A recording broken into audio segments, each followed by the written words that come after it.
Are you ready for the Low Blows Network? It's the show where you control what's on the agenda. Ask us anything and we're blood-bound to answer. Starring Rick Nash, Corporate King, and the Queen of Irish Wrestling, Katie Harvey. It's Ask Low Blows. Hi. Yeah, I didn't actually, I forgot to prepare an intro today, so hello. Nothing, I mean, it's been pretty quiet in terms of wrestling. I think I'm right in saying there was NXT TakeOver, and judging by the lack of questions about NXT TakeOver, I feel like everyone may have as much interest in it as I did, which was a small bit, kind of, maybe. It's alright. Any of you watch NXT TakeOver? Yeah. It was brilliant. I loved Yeah? it. I thought it was great. I thought it was like that or Double or Nothing were like the best wrestling shows we've seen since the pandemic. Well, no, WrestleMania was good as well. There's been some decent shows. This was really good. This was just like an injection of nostalgia. If you watched it and you were a WWE 90s kid, like it was proper like nostalgia buzz. They had like, what's his name, Todd Pettengill on it, doing like little behind the scenes Zoom things, like pushing WWE merchandise in the AOL hotline with DX and stuff like that. The set was fantastic. The matches were really good because WWE have finally started to figure out how to get the indie wrestlers involved. They did some like cutaways like to wrestlers like Robert Stone, who'd been dumped by Chelsea Green, was in the crowd just crying at some stages, and they cut to him. So they're figuring it out. Like, it felt like an actual show, and TakeOver, the wrestling quality is always going to be good, and all the matches were good. The Backlot Brawl I enjoyed. It was one of these cinema matches that wasn't too over the top because, like, I think kind of, it's not that we're fatigued by them, but like it's at the stage where if they keep going really over the top, it's going to start getting old soon. Whereas that just felt like an actual like hardcore match that could be on any normal Raw or SmackDown or pay-per-view, except it was shot kind of nicely. Like, it wasn't kind of too over the top, so I thought that was really good. I liked Io Shirai. I loved the finish for that. If anyone hasn't seen it, Charlotte had Rhea Ripley in the figure 8. Io did a moonsault on Ripley, and Charlotte couldn't get out of the figure 8 in time enough to quickly enough to break up the pin. So it was very clever, and also Io being the champion is kind of cool as well, bringing it back to NXT. I loved it. I thought it was a great show. I was such a fan of it, and I wasn't necessarily that psyched going into it. So yeah, that was me. Well, I mean, I'm not saying it was bad or anything. I just wasn't really, I don't know. I just wasn't really that, like... No, it's fair. I just wasn't really buzzing, you know what I mean? Like, I avoided spoilers all day, so I'm like, all right, I'm going to watch this now. Got the Pringles, got everything set up, and then when I watched it, I was like, it was grand. Like, the fucking car park match or whatever it's called, it, like, I don't know. I wasn't, like... it was all right. I don't know. What, Katie, Phil, did you watch it, or...? No, I forgot it was on. I was still in the bath, and I got a text being like, are you watching this? And I was like... Watching what? Like, no, I completely blanked on it and haven't watched it yet. So, yeah, no, I'll be honest. I've been meaning to get around to it, but I've only seen a few bits and bobs, like Devitt and Priest, the WWE shirt. That looked good. Like, I heard your man Priest, Damian Priest, did really well. I heard like a lot of people didn't know he had that match in him, but so it's a lot of people are telling me to go watch it anyway. Yeah, it is. It's probably Balor's best match since he's kind of gone back to NXT. Because, like, I know he was in a weird character thing where, like, he was, like, a heel, but he was also really cool at being a heel. So people really didn't know how to respond to him. I feel like kind of now they kind of got it. They got it right. Where he can be cool, but he's still heelish. So, like, it was the best of both. Like, it really clicked. I love it. I loved it. It's very good. I deal with that every time I go out there. I'm just, now I'm trying to be a bad guy. People just think I'm too cool, and reactions do be a bit 50-50, and that's why people don't know how to boo or cheer, so you don't say anything. I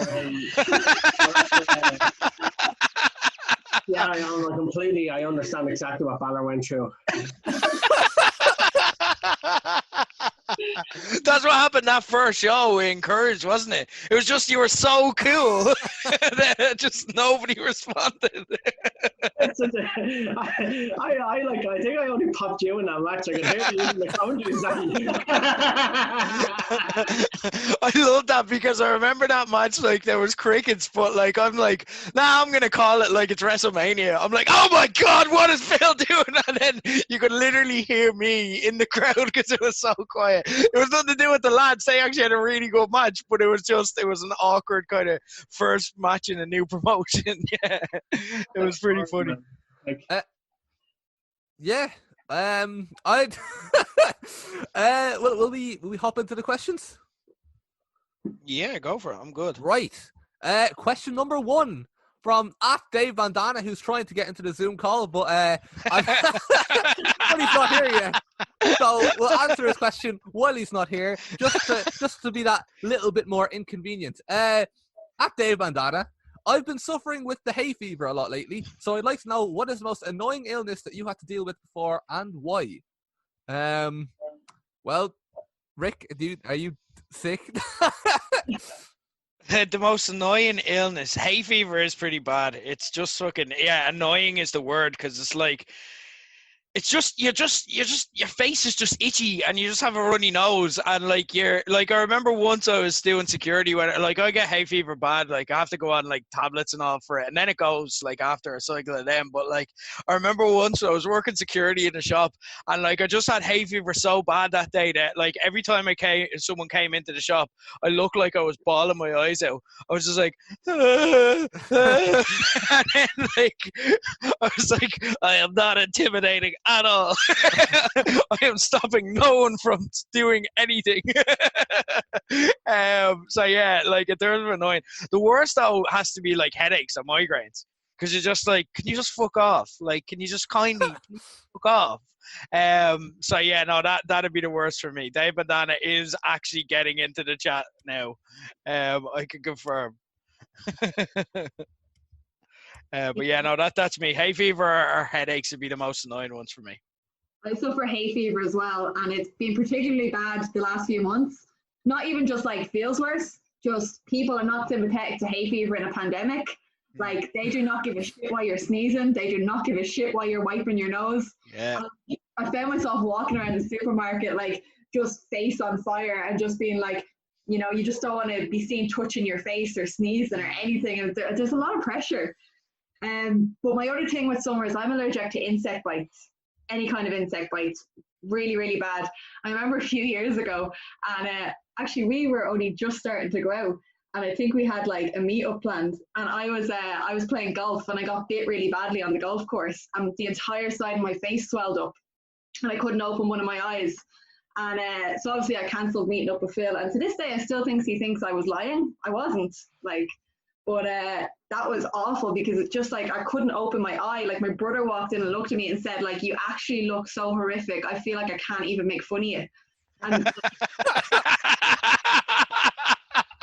that's such a good put down. You're not even worth a slag. Amazing. Genuine sympathy in his voice. That, like, he's just sitting on the sofa and he's just like I have things, but I can't say them. Oh, amazing. Well, I don't get sick because I'm a man. Don't take drugs, don't do drugs. Straight edge. I don't know how to answer your question. Personally, I think if anyone gets sick of anything, they're soft. Yeah, definitely. That's. I'm not wiping my eyes right now because I have hay fever or anything like that. Like, I fully hunt. Yeah, definitely agree with that. And I never ever got migraines that'd make me go blind and freak me out, and then like really hurt then for the rest of the night. Never experienced anything like that. So Dave, unfortunately, I can't relate because I never get sick either. Hangover. Hangover, yeah. That's a man's illness. Dave got on in the chat and said, you should have seen the looks I got when I was taking a walk yesterday while sneezing my head off. I think I saw an old lady point her rosary beads at me. Yeah, like, that's because I mean, fucking apparently, like, sneezing isn't even like a symptom of the virus. No. You know what I mean? But people see you sneezing and are like, oh, fuck's sake, like. But yeah, thank you for the question, Dave. Nice to see you there in the chat as well. At Wolf of the Borough, Apologies if asked before. What's everyone's essential / favorite gym song and most embarrassing? My current favorite is What About the Rest of Us by Action Bronson, and embarrassing is Obsession by Animotion, that damn Firefly funhouse match. Katie and Phil, you're gym people. What is what is your soundtrack of choice?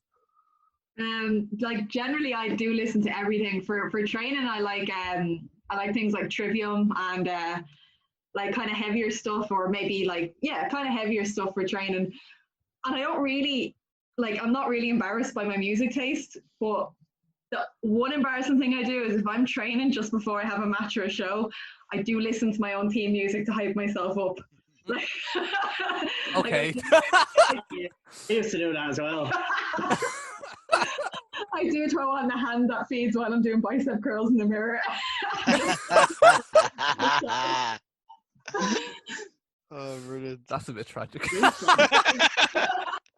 I used to do that. I used to do it just to get preamped. Like instead of just hearing your music and having to go from 0 to 100, you'd be just like, right, music playing now. All right, we're going out to the ring in a minute. Come on. I think it's easy. What do you think we do? Just stand and have a cup of tea behind the curtain and then just like, yeah!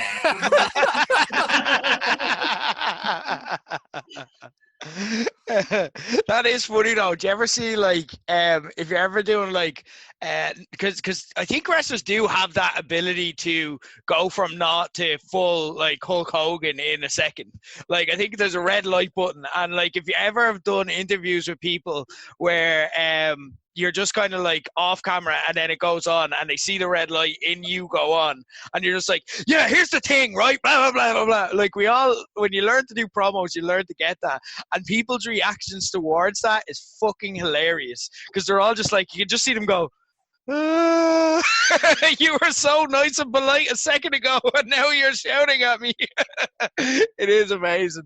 For me, gym wise, I don't know, because I don't, there's no gyms to go to, so I podcast when I'm going running, because I find podcasting is really good for running, because for me with shit cardio, I need to not think about running. If I think you've got 15 minutes left, I'm going to stop and start walking after 5 minutes because I'll psych myself out. I'll start. Don't think about how tired you are. And then I'll be like, whoa, I'm feeling pretty tired. So I have to stop my brain from thinking about anything else. So engaging with people talking is really good for me. In terms of embarrassing stuff, I remember it is embarrassing looking back because it's not even a cool song anymore. But Bobby Roode's old team Glorious was my it was my end of because I used to do hit training at the very end, and hit training it's by name intense, so you want it to feel intense, so you want to kind of have stuff that's gonna motivate you to get you over the line, and I'd stick that on for a while I was doing that part, because I don't know, I feel really egotistical and arrogant now, but you're just kind of what you're working towards is it was really fuck yeah, I'm glorious. But yeah, Marto for me Benjamin's music. Hey, don't stop. No, you can't stop the man, don't stop. And Randy Orton's as well, the old one, the I Hear Voices one. No, that's I'll say it's but there was a different beat to the thing. Yeah, I know. Yeah. It was this other one, the one behind it, yeah. But I listen to that now if I was lifting weights. Nice. The beat that just because I've done exercise to music classes, weights to music. Yeah. So I like a beat. I'll even during the set, I'll even start instead of just going down with a certain tempo or that I might change the tempo depending on the beat and the music. So they're my sort of go-to and embarrassing songs. Yeah, all the wrestling songs are embarrassing, but then the odd time you might get the odd look, because I'd always you have to listen at full blast, well I do anyway, and I'd have headphones on, so you don't realize that other people can hear what you're listening to, and the odd time you might get the little look from someone who recognizes that you're listening to Stone Cold Steve Austin's theme song, and they're just I know that, and I'm I'm not a nerd, I swear. And you start to fail. I'm just shit, my nerdiness is taking over me, it's making me week. But yeah, no, it is. Wrestle zones are great for in the gym, though. I have to say. I don't know. Yeah. I don't have any gym songs, so I'm just gonna nod my head and relate and say I agree. I do notice you mentioned Action Bronson, Jay. I really like Action Bronson, so I'm just gonna say Easy Rider by Action Bronson. Even while I do my hit training, that is I do all the hits, and it's very good. Do the hits while listening to the hits. It is absolutely my strategy. Thank you, Rick. Couldn't have said it better myself. I mean, I could have, but you know, we'll take your take your word for it. Thank you for the question, Jay. At Irish Slam Daniel Manning. Funny actually. While on the topic of Daniel Manning, I do notice in the background. Is he in this Zoom call? I don't think he is he? He's not here now, no. Because for those of you that can't obviously see us, I do notice in the background of Bill and Katie's camera there, there's a blackboard that just says, in very big writing, 40 days. And Phil is looking into the camera with the... you know what? It doesn't matter. It doesn't matter. Dan, you know what? Just keep Scary. Just chill. Just relax. Things are all grand. He does ask, what's your favorite type of rain? Big drops, wet rain, drizzle, after thunder, fresh rain, heaviest shower rain. So I don't really. To me, the only rain that I'm aware of is light and heavy rain, and that's so. My answer is just as on like heavy rain. I want it to absolutely fucking. I want it to be like a fucking storm, you know what I mean? My least favorite weather is when it's light rain, you know, kind of like rainbow weather. That's the shittest one because it hasn't really made up its mind yet. You know what I mean? Like at least if it's lashing rain and you can just stay in and you know, right, it's shit weather outside and you can just sit back, play PlayStation, whatever the fuck, you know what I mean? But like when you're outside and it's just sort of like damp out, you know what I mean? I just find it a bit depressing, I don't know. But yeah. Also, have you ever wrestled in the rain? So those are two questions from Dan Manning. Phil, would you like to answer Dan? He's so tranquil. Yeah, my favorite kind of rain is hammer fists. I like when it rains down hammer fists some people down.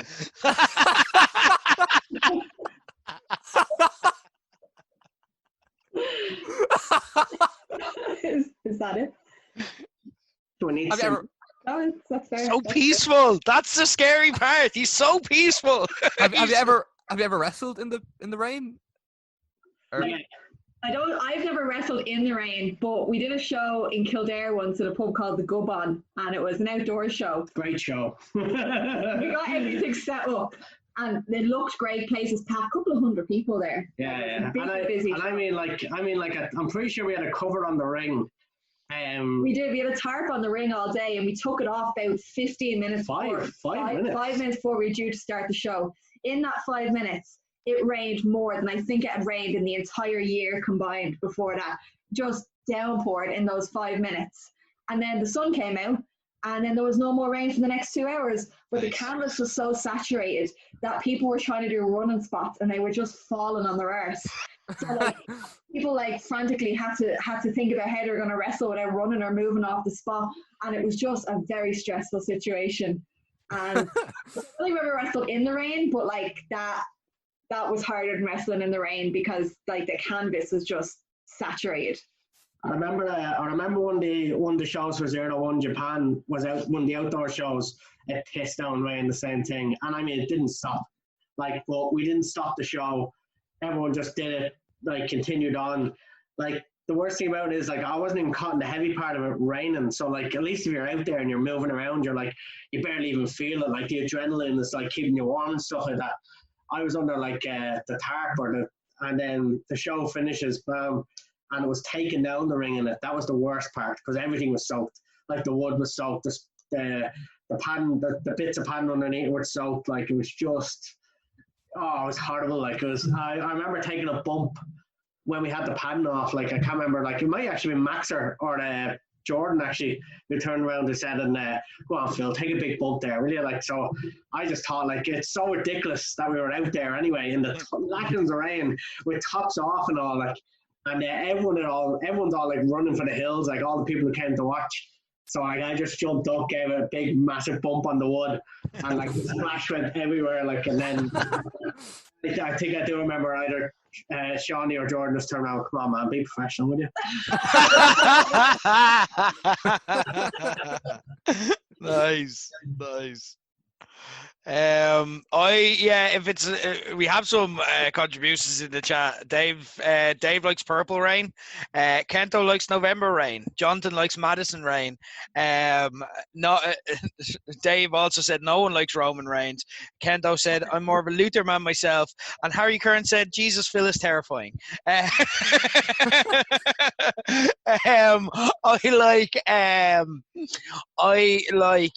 If I'm indoors, you like the heavy rain because you like to feel good for being indoors. Like, so yeah, that's awesome. Like, or if you're going to sleep, it's really peaceful as well. If I'm outdoors, I like the after storm rain. Do you know where it doesn't, like, it's sunny, and it doesn't feel like you're getting rained on, but it's also nice and kind of peaceful. So yeah, that'd be it. Have a rest in the rain? Fuck no, I'd have no interest in that.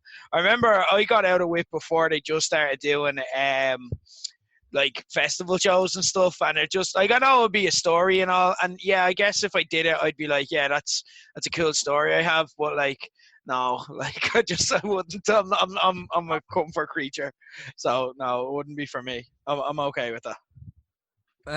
Well, thanks for the question, Dan. Nothing to worry about, of course. So just stay calm, relax, and have fun over the next few weeks. At Simpsons WWE, what word is worse, moist or used? I think moist is a fucking gas word. I love when people can't stand it. When people can't stand the word moist, I just like to hammer it home. You know what I mean? Just like say it like 20 times in the space of like 5 minutes. What word? Moist. Moist. Do you say boys? No, it was moist. Oh, M-O-I-S-T. oh, Moist. boist as in boisterous. Oh yeah, I get you. Moist as in oh, the moisture. Sorry. Really hard to hear on this side of the room too. What was the word? Moist. Can you hear the word, Phil? It's moist. M-O-I-S-T. Moist. Really gets a T in there, doesn't it? Like I don't know why I hate it. I just do. Like, it's just rotten. I don't know who doesn't like the word used though. Like, yeah, used? Like, that's just a word. Like, like, used. It's like you buy a used game, you know what I mean? Like in fucking GameStop or something. It's a word, like. I don't think that's what he means by it though. Like, he means like used condom, used tampon, and all that kind of stuff. But it's still just a word though. The word on its own is just used.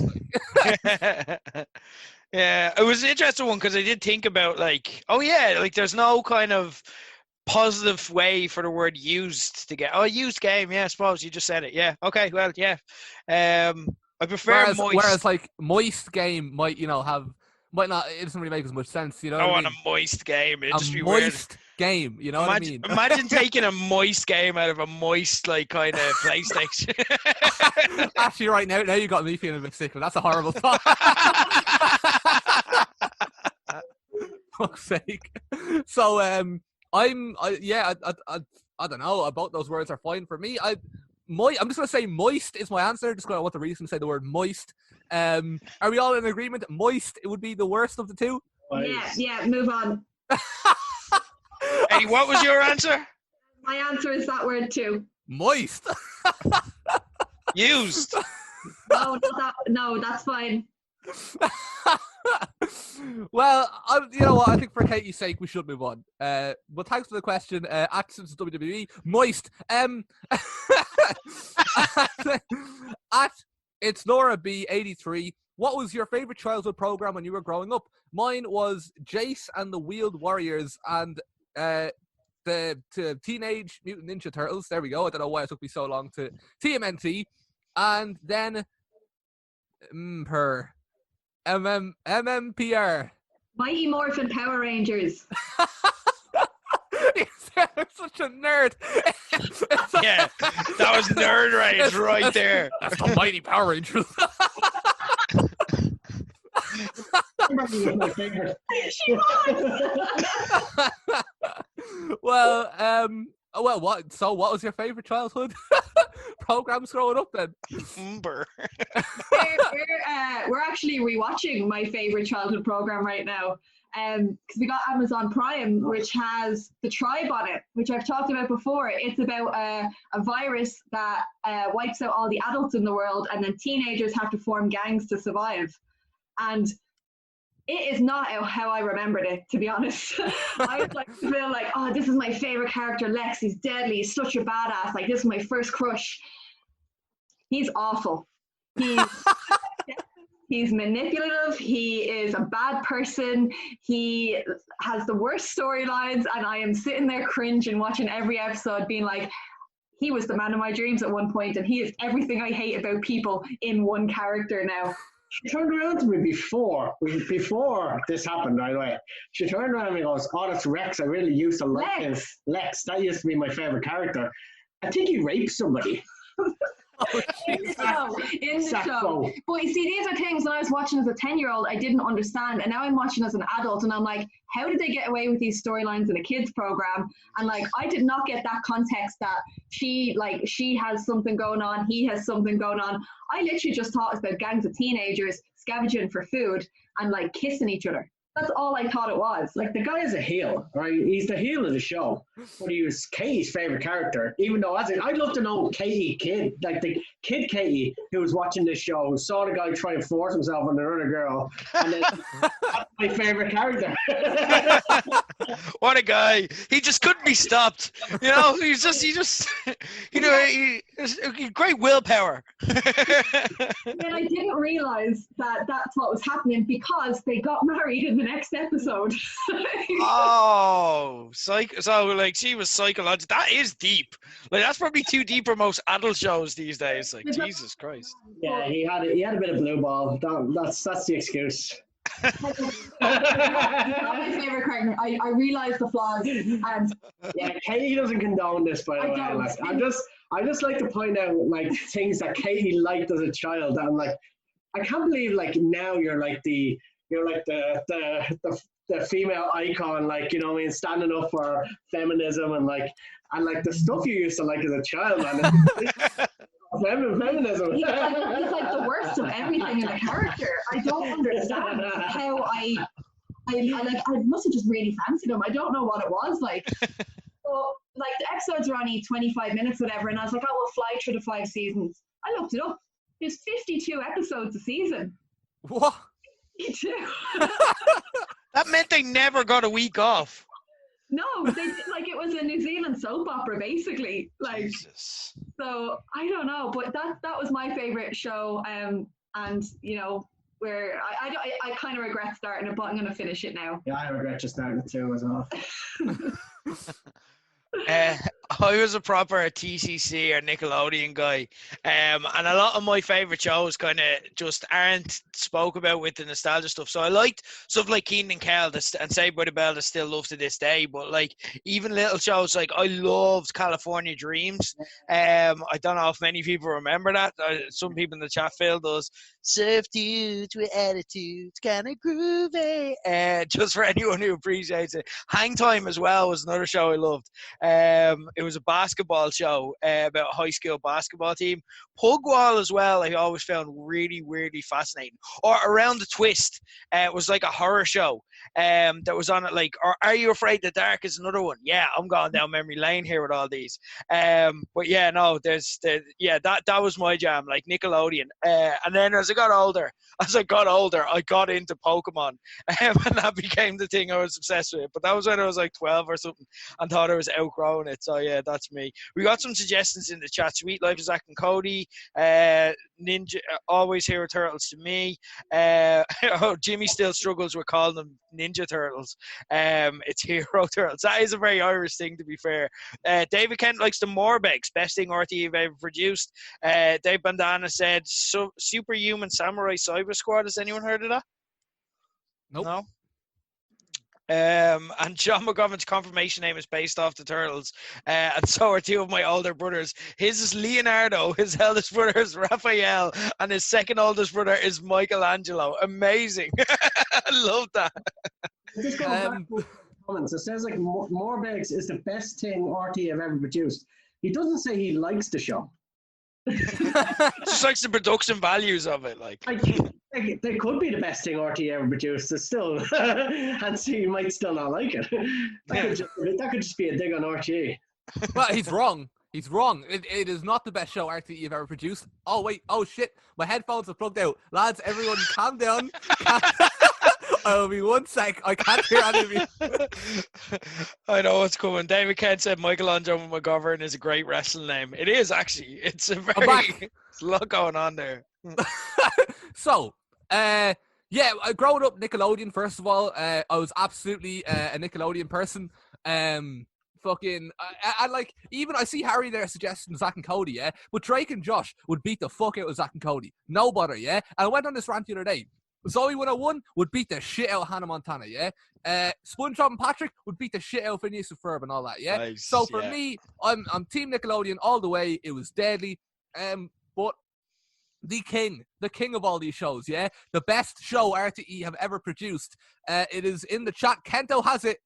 It's Quiz Zone. Yeah, Quiz Zone. It is absolute king. We've discussed it on the show before. I absolutely fucking love it. And when I watched it just before finishing college this year, it was a complete nostalgia trip, and I loved every second of it. It aged a lot better than Katie's show, I'll say.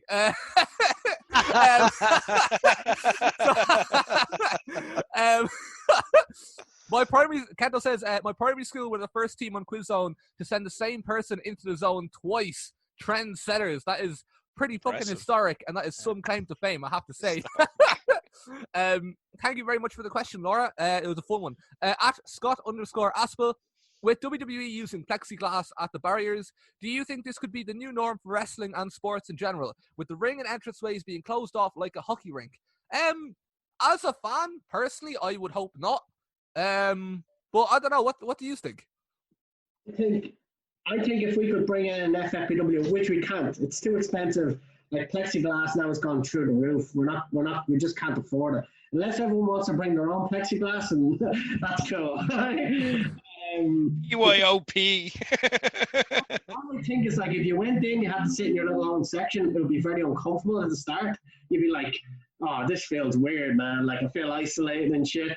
But then you would use the plexiglass for good. You know, instead of banging your feet or clapping your hands, you just got a big bit of plexiglass. Boom, boom, boom, boom, boom. Imagine the whole room just banging their plexiglass every time there's a good spot. It'd be brilliant. The mat slappers would be gone. It'd be the plexiglass slappers. Imagine how annoyed the people who don't like mat slapping would be if plexiglass became a thing. Oh my God. They'd just stop watching wrestling. Amazing. Yeah, well, so, Rick, are you like pro or anti plexiglass? I'm looking up now because I don't know how many people have seen, but New Japan announced that they're running shows from next Monday. So I'm literally looking at the safety things. I can't see anything about plexiglass in New Japan's safety guidelines. So I don't think they're going to be using it. They're going to have fans in from July 11, by the way. They're going to be the first kind of major wrestling promotion to have actual fans in and not just wrestlers in the crowd. So like we're gonna see this like within the next month. Do I think it's gonna be the new norm? Yeah, for the likes of WWE and AEW, I think well, I don't know if AEW are actually using it. For WWE, who have to be the most safe of all promotions because they're the highest profile, and they have the budget to accommodate, and they're going to be running from the performance center, and it's already there, so they're not going to take it down. So while they're there, yes, I can see that being the thing. Will I see it being a thing when, like, if and when we get back to normal? I've quotation marks with that, like, because I don't know if we're just going to have a new normal.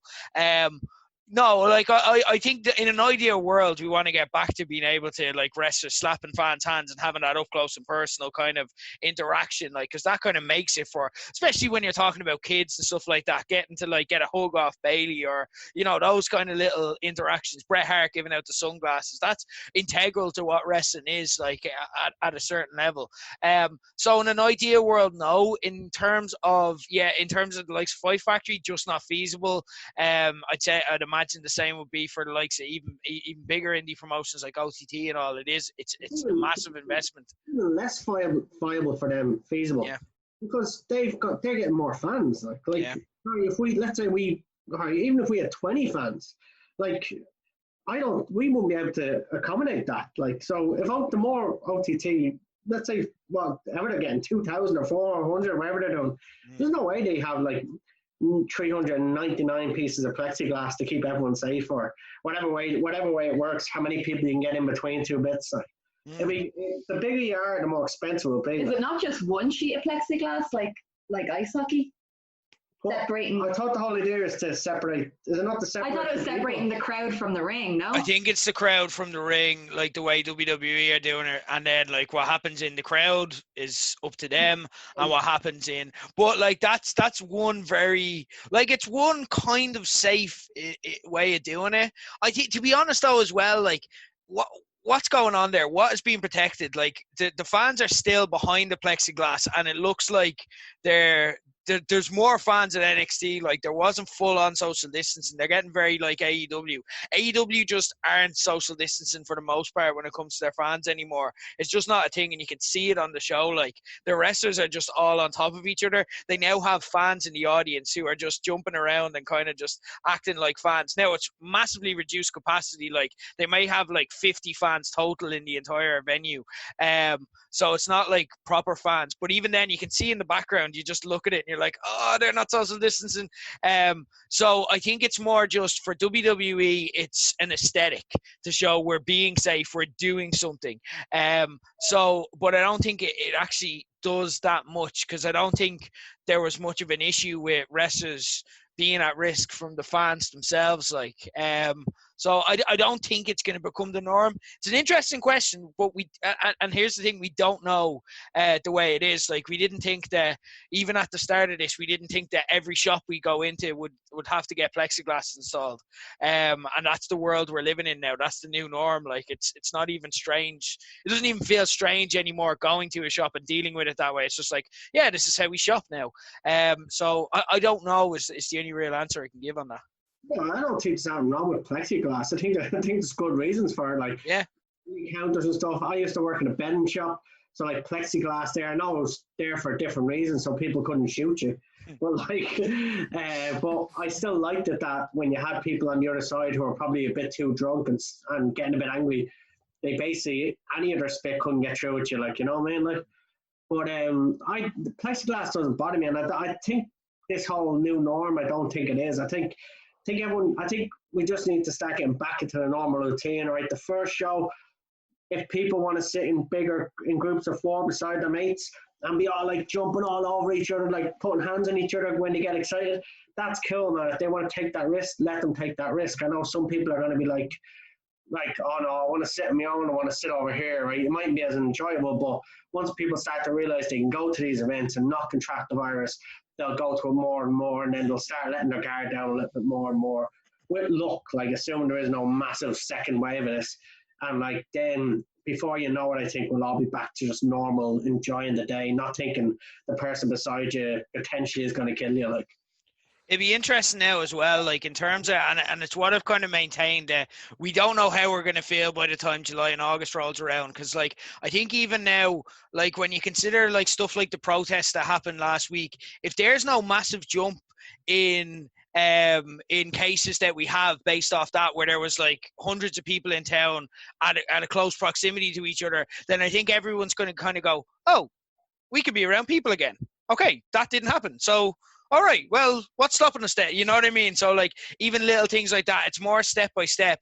But, like, yeah, as you say, when people see stuff being done successfully and no massive jump in cases, that's when it'll start. But then again, yeah, the big risk is always it comes back. Without a vaccine, that's always going to be the case. It's a very interesting one, though. We don't know. We can't with any credibility kind of give you any firm answer. It's just totally opinion at this stage.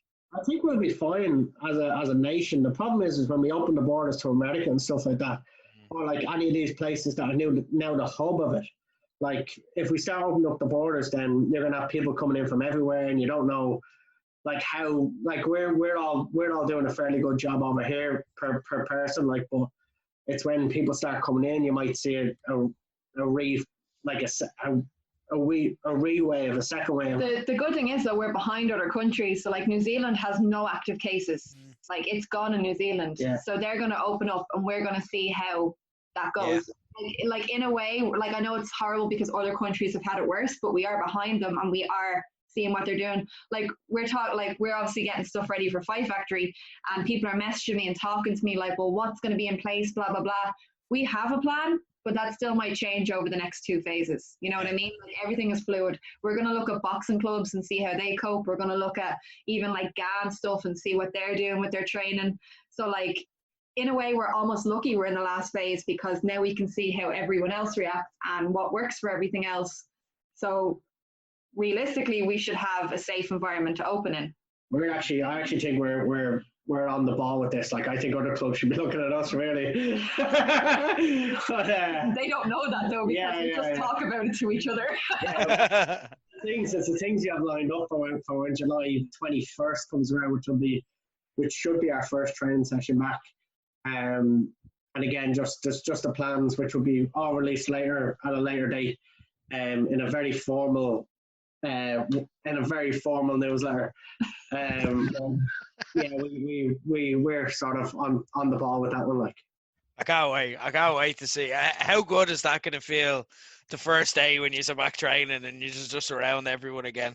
It's going to be mad though, because like you'll always have to like everyone's going to want to make it down like on the first day. Like so, it's gonna the things you have to think about. Like I can't imagine the amount of stuff that you have to weigh up. Just numbers. Yeah, amazing. The amazing thing is that people have said like how so with wrestling training, it's like can we do no contact wrestling? It's like and I thought about it and I was like, oh, like you technically could do running spots where it's more ropes and then like we're not making contact, but you know, I mean, that's just going to make you sweat more, and surely beads of sweat are going to drop from me to the other person and vice versa.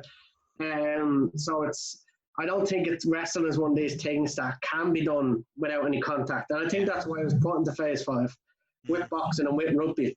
And that's why it is more of a high risk thing. And I understand why we're part of the last things to open, but I do think you can't do wrestling without contact. So I'm happy to wait these extra few weeks and make sure this virus is definitely out of like the general population. The community. Phil, a question from Jimmy. Will Dan Manning be let in on the first day? Dan Manning, my guest. All right, I'm going. I don't care if I'm not training. I'm going. I want to be there. If Dan doesn't resume his training activities, I'm very determined to get you on a show soon, Dan. Very determined. A lot of effort into getting you ready for a show. Lots. I'll make sure you get the best training. Even if it's not from me, I'll make it from somebody else. And then you will get a very well-picked, hand-chosen opponent of mine. That may or may not be myself. I feel like Dan Manning will definitely be at the first session, and I feel like he might walk in and be the only person at that session. We're starting a special class on July 19th. It's invite only. I always need somebody to demonstrate my techniques on.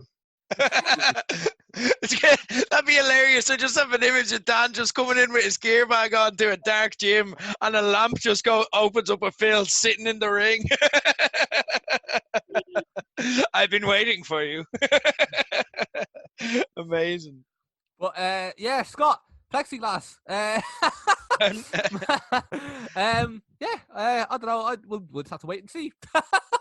Thanks for the question, though. At Brian the Maniac, have you ever invented a wrestling move only to discover that it already existed?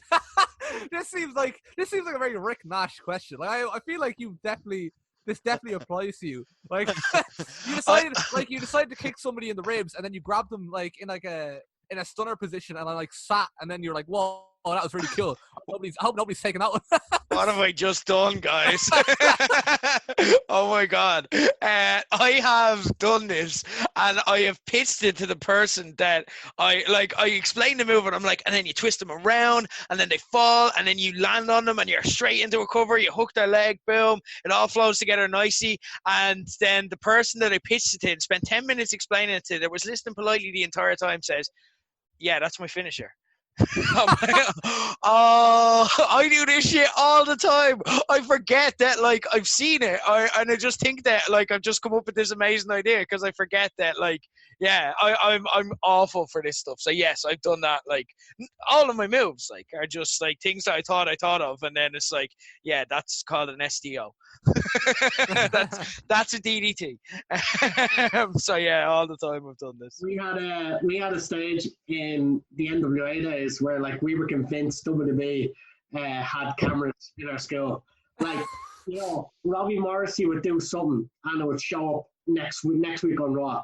I mean, like, it would be the first time I ever seen it, and then Ron Morrissey would do it, and bam, it was on Raw, like Rey Mysterio was doing it or something. Like, and it got a bit weird. This went on for like 3, 4, 5 weeks. Like, it felt like whoever created something good in training, it would show up on Raw, like, or SmackDown the week after, 2 weeks after. We were actually, like, we knew it wasn't true, but we were also like, they got to have cameras on us here somewhere.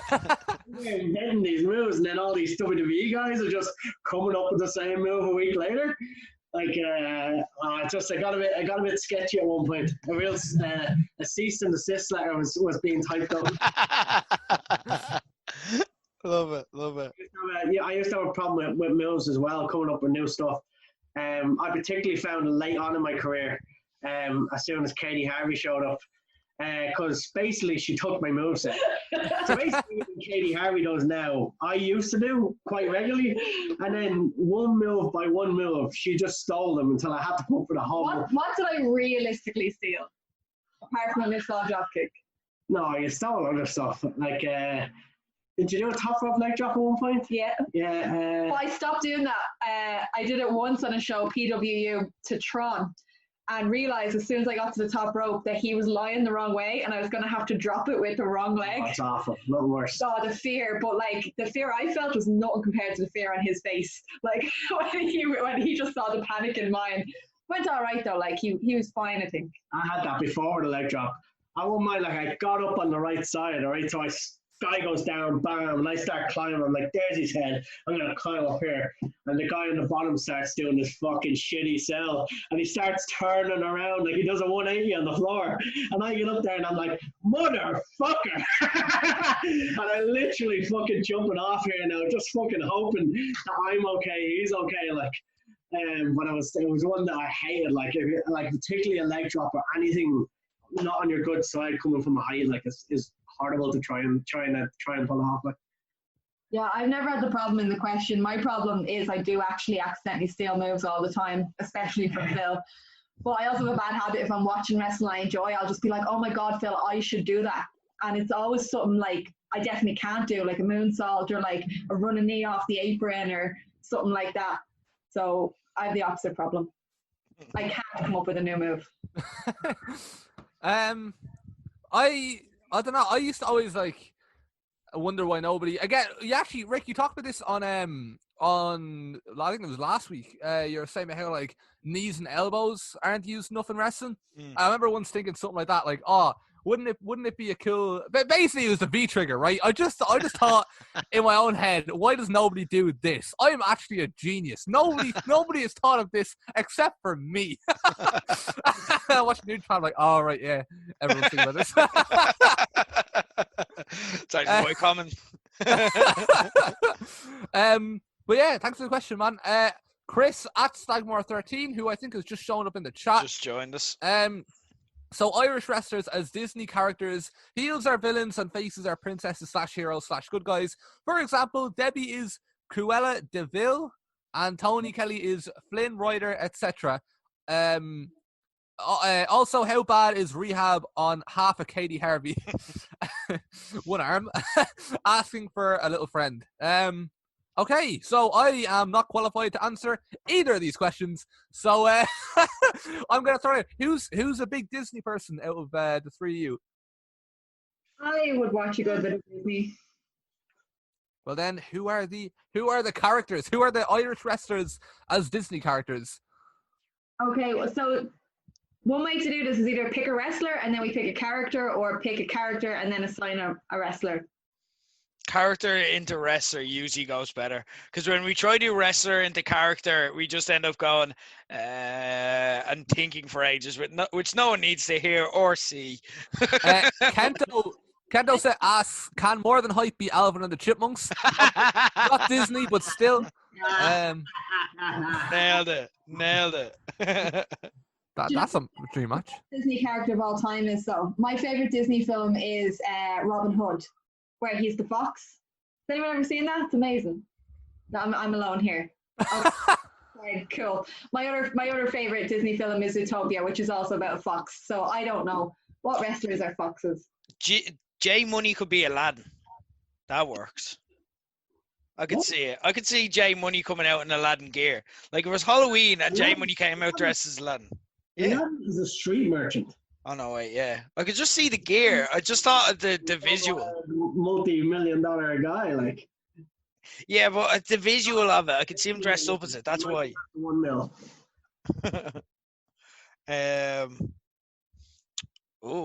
I'm after Googling Disney characters. Liam Royal is Gaston. Perfect. Who's Simba? Simba from The Lion King.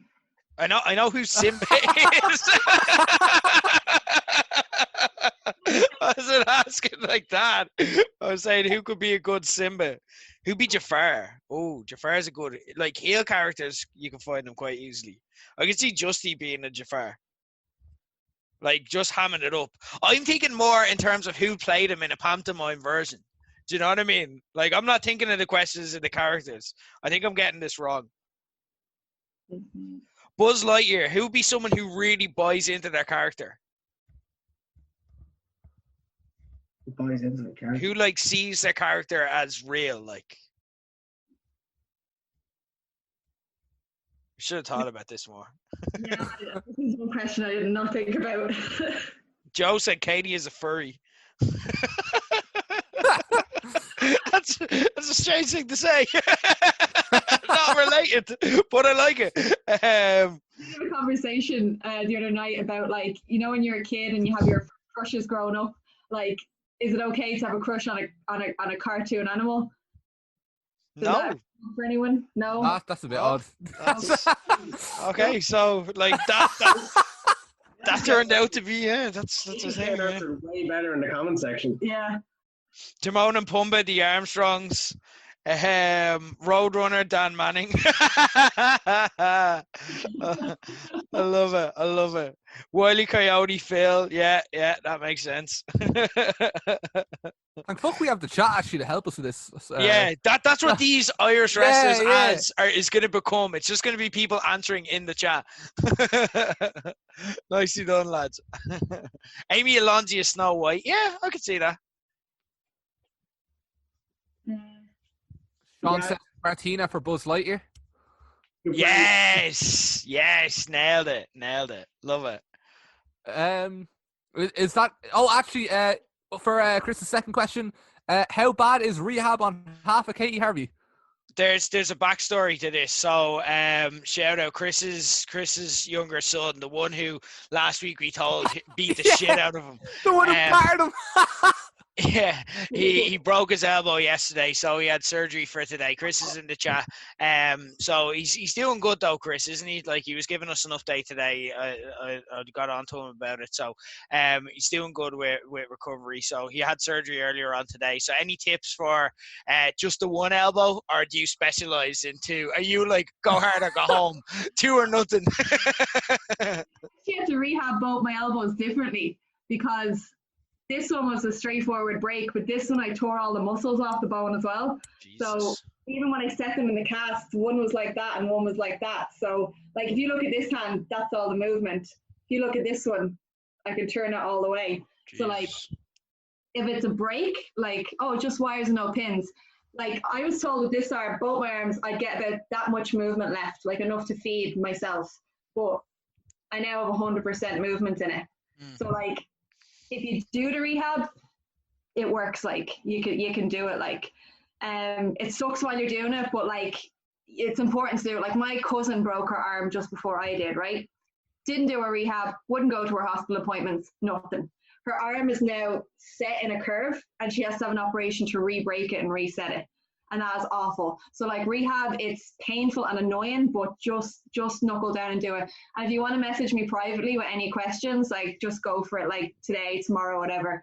But like he'll be absolutely grand. Like this is 100% again. It just takes a couple of months, that's all. As well, like when you're young, your body's built to recover a lot more. Like Katie Harvey, you know what I mean? Like she took months to recover, but that's like she's aging as well. It's well documented. So there's that. Legitimately, like they can only find 75% of my elbows because the other 25% disintegrated to dust. They said. I'm just part of the stadium now. It's just oh God, part of your elbows are going to be buried with the stadium one day. Quiet night, you can hear the rustling of the 25% elbow. Shadows. It'll be absolutely fine, and like good luck to him. But any questions, just message me, and I'll help you as much as I can with kind of advice. And I have a really good physio as well if you need anything like that. So just give me a message. The 25-cent elbow sounds like a Mr. €1 signature move. Says Kento. But yeah, no, I mean, like, yeah, we all obviously hope your son's going to be all right. And, you know, as we've seen, you know, your son can come back, you know, better, stronger than ever, go to the stadium, win the title, lose it again shortly afterwards. You know, there's unlimited possibilities, really. But thank you for the questions, Chris. At David OB316, who is your unpopular decision favorite wrestler? Someone you loved, but they get shit on all the time. I absolutely love Diesel. He gets a raw deal as business as a whole was down when he was champ, but he was excellent, especially when he turned heel again. Do I have a favorite wrestler who gets shot? Have you ever seen Eric Rowan's cage match? Have you ever seen Alison Kay's cage match as well? Man, people on cage match are mean. Really? Well, yeah. Like, I mean, Eric Rowan is unironically good, but I can understand why people would be like, oh, you know, whatever, like thinking he's not, whatever. But yeah, even like, so yeah, favorite wrestlers. Actually, I was on. Oh my God, there's an Irish wrestler whose fucking cage match I was on recently, and they're not bad. They're not a bad wrestler at all. Like they're like an OTT regular. I can't fucking remember who it was now. But you know what the rating is on cage match? 1.29. And it was all comments being like, this wrestler is fucking boring and all. I'm like, what the fuck? Jesus. It would surely it'd be somebody who wrestles in the UK as well, because I'll have to look it up again. It was because I looked at it, I was like, what the fuck? So there's a lot of wrestlers that qualify for this, is the point I'm making. A lot you of just sent the entire OTT roster to cage match tonight to frantically look at their own profile. Wait, Jonathan has it.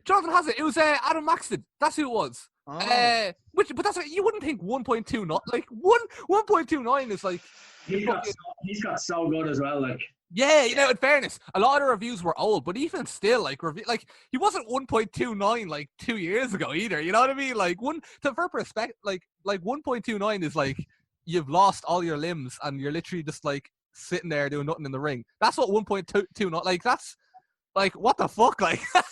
Yeah, but you know what? That's instantly explained because, like, he's a good-looking dude in wrestling, like, and that tends to be the reaction with a lot of like kind of natural, kind of Love Island-looking type people in wrestling, especially body guys as well. You know, a lot of fans, like the type who be on cage match as well, will kind of hate the like stereotypical body guys that they might kind of see him as. So I'd say a lot of people make up their mind for him before he even like gets to the ring. And to be fair, he's excellent at playing that up. Like that's part of his character. Like, so he's owned it and kind of made it a part of him. So I wouldn't see that as I definitely wouldn't see that as a reflection of him.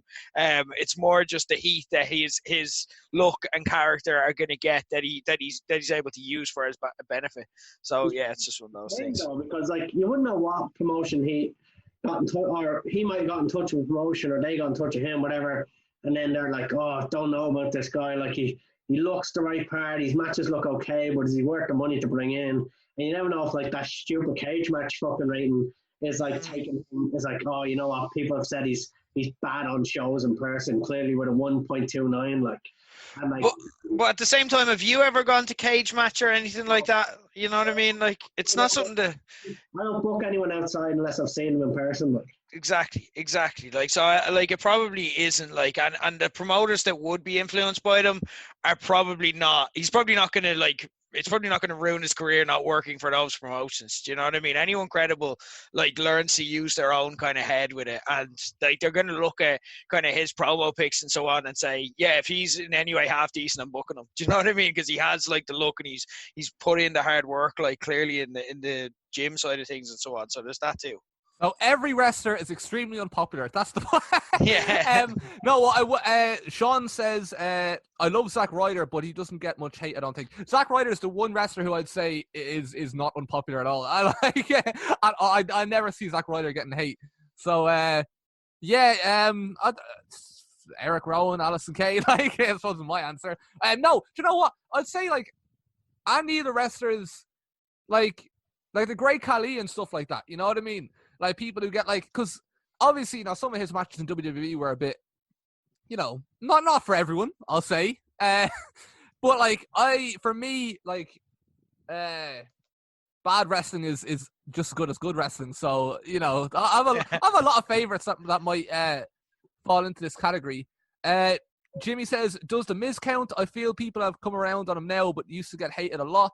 Yeah, people used to call Miz boring. Kendo says Baron Corbin's fantastic. Yes, Corbin, that is an unpopular one. Yeah, I'm not a Corbin person. I'm a fan of everyone. Like, so yeah, I don't know. Katie, Phil, do you have any maybe WCW ones that like people shit on that are like your favorite? Just WCW as a whole. My favorite promotion. I get the Miz thing. The Miz has been my favorite wrestler for years. I also love Randy Orton, gets shit on a lot. We'll see how that goes after it. Is it this weekend Backlash is on? Yeah, we'll see how that goes. I'm a big fan of Randy. Yeah, I love Randy Orton. That's what I'm saying. Like, I'm a massive fan of him, but he gets a lot of shit off people. He does. Yeah. But I still think he's fantastic. WCW.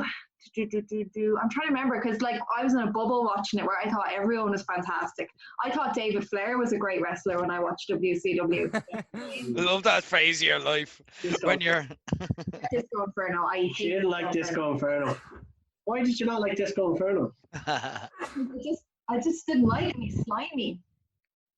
We started watching WCW Nitro, and I said it last week about Jericho, and I was saying there was somebody else who worked Katie Harvey, and like no, Disco Inferno isn't working me. He's just a shithead. Like I just no, he's not working me. Like I fast forwarded. We were watching it like when he would just come out to the entranceway, like and just like, why is he just in the background just trying to wind up that wrestler? Like why is he doing these butts? Like why is he doing this? And I goes, he's doing it to piss you off. Like, he's sold to do that. He's not going rogue. Like it was written. Like he's actually coming out. He doesn't even need to win matches. He's coming out like making you hate him by just simply not even winning a match. Like. Yeah. I see Kento saying Tori Wilson underrated. What's your opinion on that, Katie? Look, she's grand. Katie Harvey shoots on Tori Wilson. Don't start. Oh, they're good back out. If you listen closely, you can hear the rumble of the Tori Wilson fans. Who is Katie Harvey? I feel like that's the funniest tweet you've ever seen. The amount of time. Oh, it is. It's absolute 10 out of 10. Like, if you look closely on the back of the Corporate Keen wall, there's a picture of that tweet.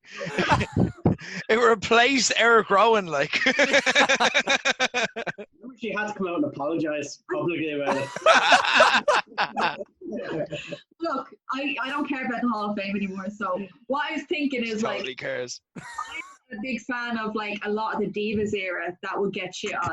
You know, the likes of your Lay Cools, your Melinas, all that generation. And I really like them. And okay, they're maybe not as good as like your Charlottes and your Beckys and stuff, but like they were great for their era and what they were allowed to do and what they were given to do. So yeah, maybe that era for me. I love those female wrestlers. Yeah, I find it hard to think about somebody who actually I liked on TV, but never got a push, never got over, because like you might have liked them for a while, but then you're kind of like, they're all right, they're gone now. Like, no, I was gonna say Charlie Haas, but I didn't really like him. Not that I didn't like him, but I wouldn't stick my neck out for him. That's so random, though. No, I was trying to think of like tag team guys, and I was like, no, Shelton Benjamin's done all right. Who was his partner? Charlie Haas. I think that's Shelton Benjamin. Yeah, well, there ain't no stopping him, Katie. Everyone knows that.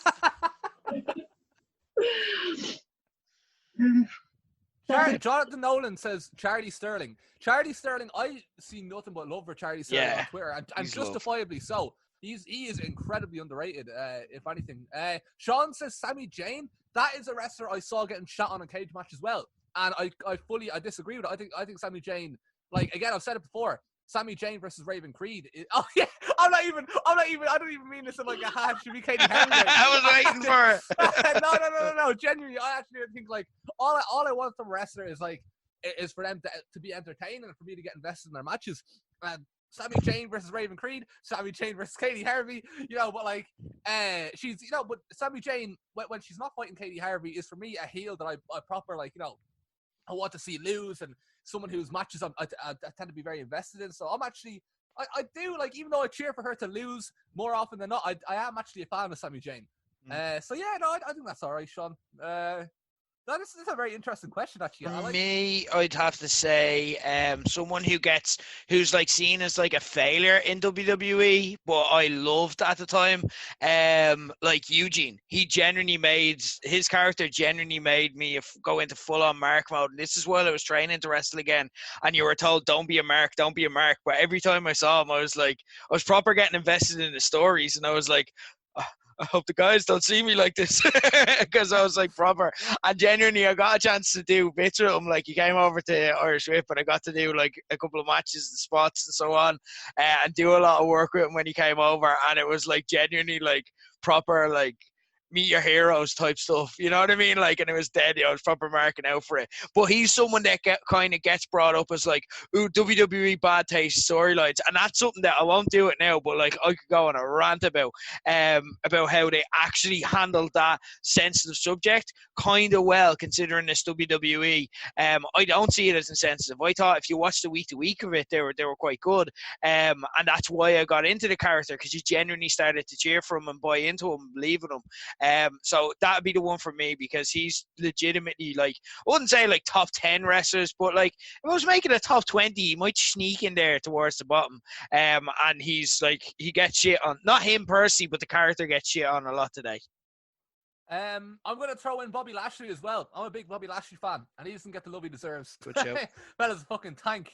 I could go on all day with this. This is a fucking great question. I wish I had done a list or something for this beforehand, because it's really good. Thanks for the question, Dave. Where am I now? At Hender the Great. Have a weird feeling the Impact tease is going to end up being Primo and Epico. I mean, that's... if that's your feeling, that's your feeling. So what's the most overhyped but underperforming tease in wrestling history? Man, the answer to this question also comes from Impact, and I've mentioned it on the show before. It's fucking amazing. It's like one of my favorite moments in the history of wrestling, the August 1 warning. Oh, yeah. For those of you that don't know what the August 1 warning was, no, I wasn't watching at the time, so I don't remember how it was hyped up. But from my understanding, it was this big mystery, like, what is August 1st, something big is happening, it's the August 1 warning, and it ended up being fucking Tito Ortiz. And I appreciate it even more as an MMA fan now, but even as like an MMA fan now who like is more familiar with Tito Ortiz, it doesn't make it any better. Like, even when I didn't know who Tito Ortiz was, I feel the same emotions when I see him standing there, arms folded on the fucking ramp, staring at like Mr. Kennedy and the aces and eights, and it was just the production of the whole thing. Like the camera would cut to Tito Ortiz with not a single shred of emotion on his face. You don't know if he's happy to be there, sad to be there, angry. You don't know if he's raging, he's scared, he's excited. No emotion whatsoever. And then it cuts to the aces and eights, and they're all like, and they all have like their hands on their head, like, oh my god, it's it's Tito Ortiz.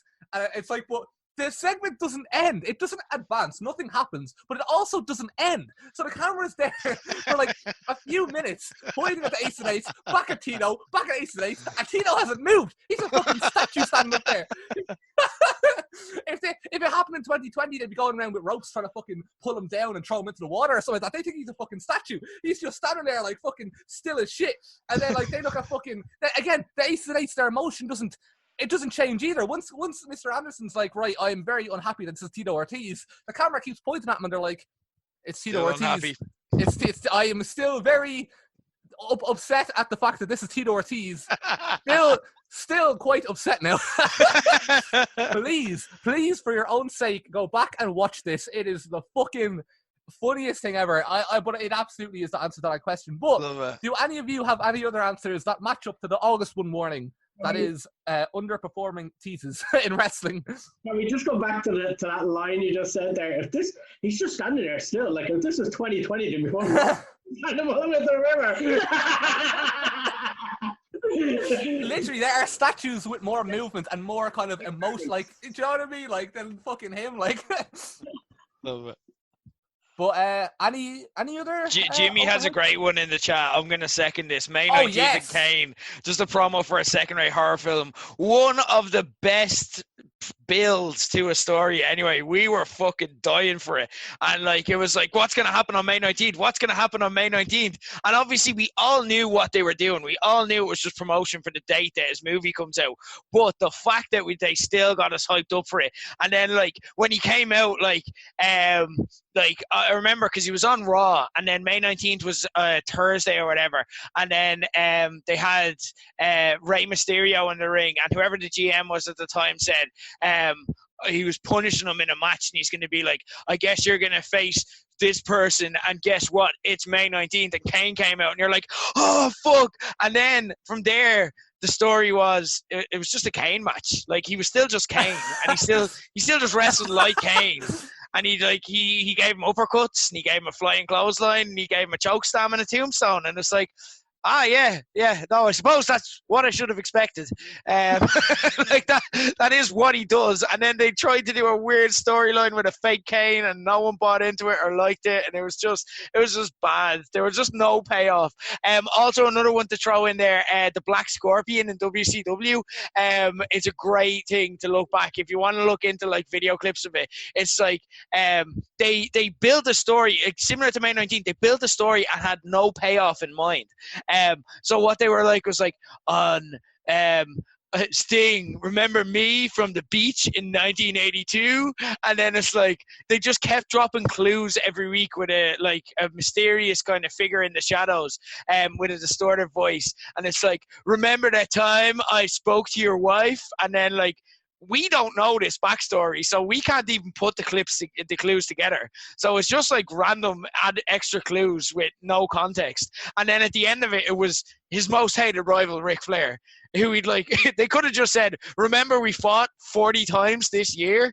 It's just Ric Flair's, and like poor Tony Schiavone and the commentators had to like act stunned by this. Oh my God, Ric Flair is the Black Scorpion. It's like, if there's one person that I could pick who was likely to attack Sting, it's Ric Flair. Like, that's not surprising. It's like, the only way to react to that is, well, yeah, I suppose, like, it does make sense that he does want to beat him for the championship. Like, yeah, like, and that was the payoff, because they were trying to sign wrestlers, but no one ended up signing for them. So they just had to default to Ric Flair. It was awful, but it was so built up for so long.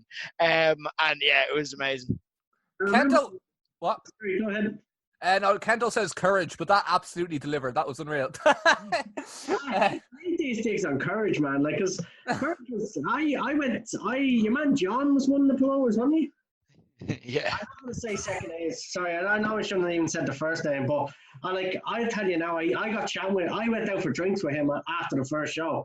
I was the only one who stayed out. That guy I never put my hand in my pocket that night. Like, that guy looked after me. We went into the right venue, he looked at me, man. Like, I hate these things on Courage, man. Like, they're gone, but they were actually, the core of that was cool. Like, they had a good idea. One of them was really sound and one of them wasn't, and that was the problem. Yeah. And it was the one that wasn't that pulled everything, and that's ultimately the end. But yeah, I'm the same. I feel it's harsh on the lads. Yeah, I'm the exact same. Yeah, Kent, I hope you feel good now. Okay, he says okay, DCW then. Okay, cool. I remember on Raw, Miz. Damn it! They announced that big A-list celebrity was about to come back to Raw, like, and it was just before WrestleMania season. And, like, I just got the feeling like it was going to be Stone Cold or The Rock or something like that. And, like, sure enough, then Miz comes out and it's like, oh, Miz is here, like, and you're like real disappointed, like you were just like, oh, it's just a Miz, like, it's a, like, and then it was that same promo where, like, Jericho comes out and Jericho returns on the same night and they end up going straight into a feud. Does anyone remember that? Yeah. I can't. It's like I they can't swear remember that. Miz coming back. Yeah, it was actually you Jericho. think that's the debut, but then Jericho comes out to interrupt him, like. But that was That's like, it was one of those things where I was really disappointed that was the Miz. Like, I was like, oh, like you only disappeared for like 3 weeks or something like that. And then all of a sudden, like, it's Jericho who came back, like, who wasn't the announcement that they promised, but was back anyway. Like, and it was like, oh yeah, that was one of those real, like, oh, this is a real letdown. And then, oh no, brought me back up. That's brilliant. in the chat there, Harry Cairns, the computer raw GM thing, that went on for so long and it's so much potential. I could have been anyone. It was me. And it was Hornswoggle, wasn't it? We were sharing. Some weeks I couldn't make it. Hornswoggle. I would have popped. I've got another answer. Grap Chat episode 2. It just didn't no payoff. There was like, it was so well built up, and then there was just nothing. So yeah, that's it for me. There's actually quite a lot of these in wrestling, man. Yeah. Why do we do this to ourselves? My other one is Hornswoggle as well, when he turned out to be McMahon's illegitimate son. Oh yeah. Yeah. I really like Hornswoggle, so I feel sad that he's in both of these moments. Because he was great. I wanted to be Sandman. I remember like remember that segment where everybody in the ring was like leaving like at a time, and like there was all the potential wrestlers that it would like they'd all leave, you know, like one at a time. And I just remember seeing Sandman in there. I'm like, man, I really hope it's Sandman. I just think it'd be really cool. But it wasn't. Yeah, no. Kendall says, wasn't it meant to be Kennedy? Apparently it was meant to be Mr. Kennedy. Chris says, what about the $1 million giveaway where they killed Vince McMahon? Oh, is that the one where it's like, Paul, I can't feel my legs. Paul. That's gas, man. Yeah. I mean, again, or when they blew him up, well, you know, that. It was fair enough that they didn't pay off that story. Yeah. I wouldn't feel too aggrieved about that. So they were going with that. Like, I know it was really bad timing with what happened with Benoit, like, but where was the comeback from that? He had been off full stop. Like, he was never going to be on TV again. Yeah, but like, you were going to see him like at press conferences. Could you? It's like one of the questions from like the legit journalist, just like, aren't you dead? Amazing. All like the stockholders and all just like drop out. Like, no, we can't. Like, our CEO's after like getting blown up. Do you know what I mean? Didn't the stocks actually drop? What? Didn't the stocks drop? Oh no, they dropped when apparently. Oh no, the stocks dropped a load of times, didn't they? I think one of them was when they thought Vince died. So apparently stocks in WWE dropped. I think there's another one when Trump got involved, and maybe even when Stone Cold got half the company. I think stocks might have dropped. I'm not sure. Yeah, like apparently a load of shareholders just thought, oh fuck, like Vince McMahon anymore. Like we cash out quick. Well, shit. I didn't think there'd be so many of these. Fucking hell. Thanks for the question, man. at Rian_no_numbers. Since it looks like Daniel Cormier's last UFC fight is going to be getting pummeled by Stipe on an island in Abu Dhabi, bit underwhelming. Oh, this is kind of a similar question. What do we think the worst last matches or most underwhelming retirements are in wrestling? There are actually a lot of these too, because a lot of wrestlers don't actually retire; they just kind of disappear. Like Devon Dudley, he didn't have a retirement match; he just disappeared. Christian didn't have a retirement match; he just disappeared. You know what I mean? All these, so there's quite a lot actually. I can't really think of any off the top of my head. I've got one. Do you remember in 2000, right? And it was so perfect, and they just had to go ruin it. Do you remember in the year 2000 when Mick Foley at the start of the year, like he had the Rock and Sock connection, and then he got into that epic feud with Triple H, and then he was in a retirement match for the championship, and like the whole story was Mick Foley's like, come on, like his dream is to wrestle at WrestleMania, and then it's him and Triple H as Cactus Jack in a Hell in a Cell match, and it was fucking amazing. It's a seriously underrated match, because the Royal Rumble match they had gets all the headlines, but then like a couple of weeks later, like they had this dramatic retirement for him afterwards, and it's like, holy shit, it is like, we hate moments like that where it's like he came so close, but like when you think of stuff like that in sport, like that's what makes sport, where someone seems destined to win something and then at the last second they just don't, and then it's just like, holy shit, like it proper shook everyone who was like, Mick Foley has to main event WrestleMania. He's definitely not retiring. It's WrestleMania next month, and then he lost, and it was like proper, you felt that emotion of him losing, only for a couple of weeks later him to be just thrown into the WrestleMania main event as like Linda McMahon's pick.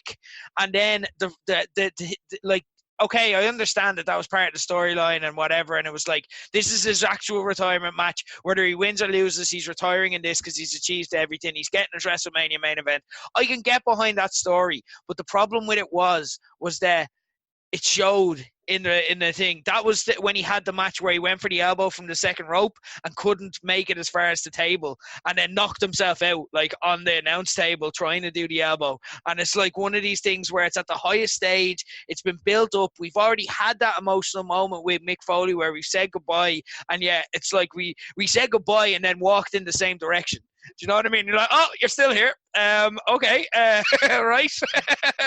and then it's also like, he'd had these two epic matches with Triple H to finish off his career perfectly less than a month ago, and now all of a sudden we're confronted with that he's aging, and it's like, oh man, if you just left it a month, he could have gone out on the top. And obviously, yeah, he did come back and whatever. He had great matches with like Edge, and I remember the one night stand match he had where he tag teamed with Terry Funk was great. So like, he still had like some good stuff after he finished up, but it was just such a perfect moment, and then he undermined it immediately, and then unfortunately he looked like an old man like a month after his first retirement, and then just kind of made us go, oh well, okay, well, I guess you need to retire now.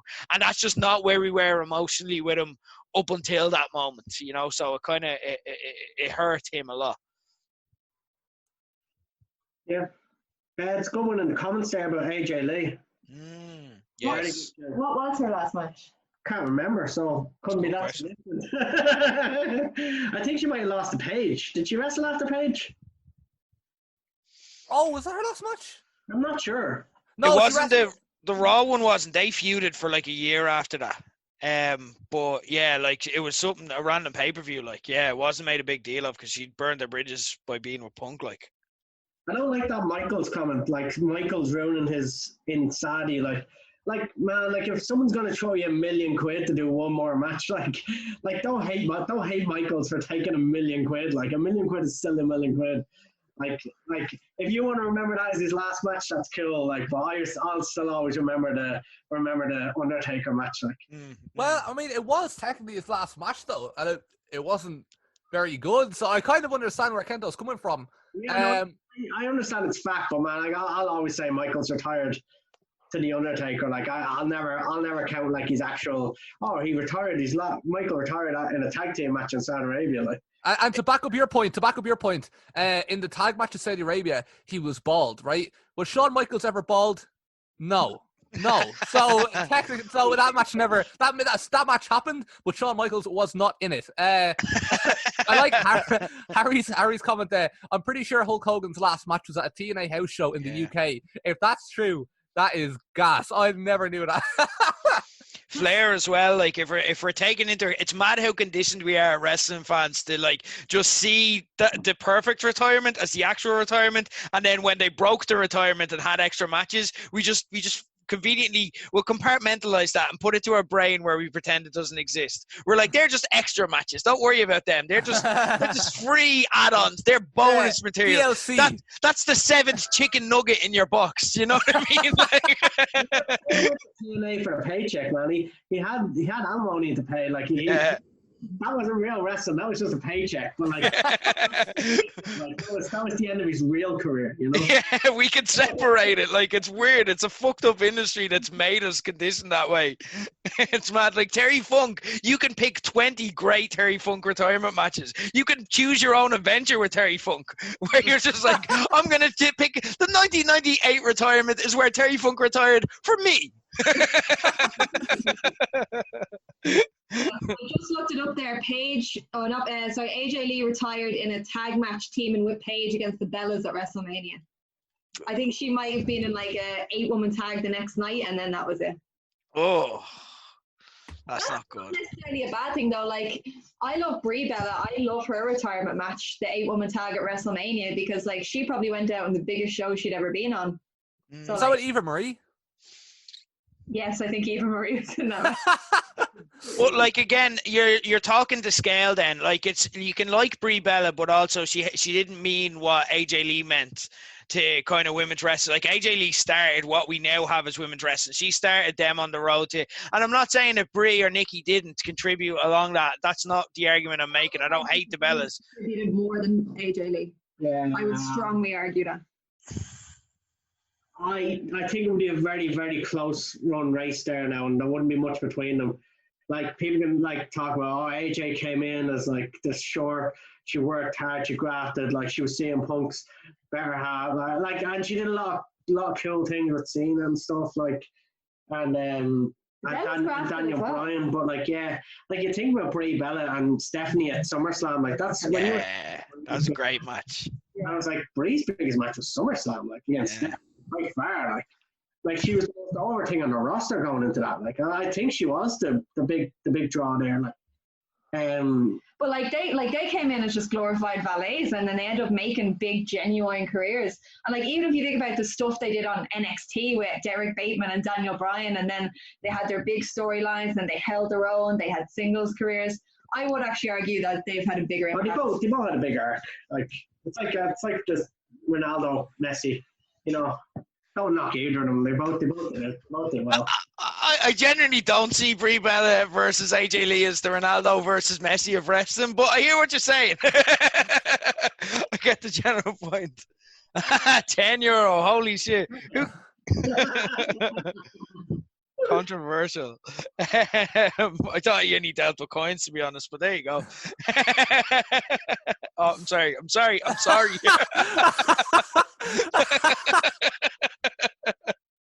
Oh God. Sake, Rick. Kento, Boyd Rage incoming. It's already here, Kento. It's already here. The ship has sailed. Thank you for the question, Rian. I'm going to get through this before Rick gets fucking punched through the camera. At Owen_Davis1. He hasn't blinked.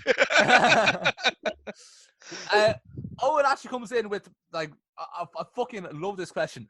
Book a 5-match card using matches that you've only seen live. 1 match per promotion.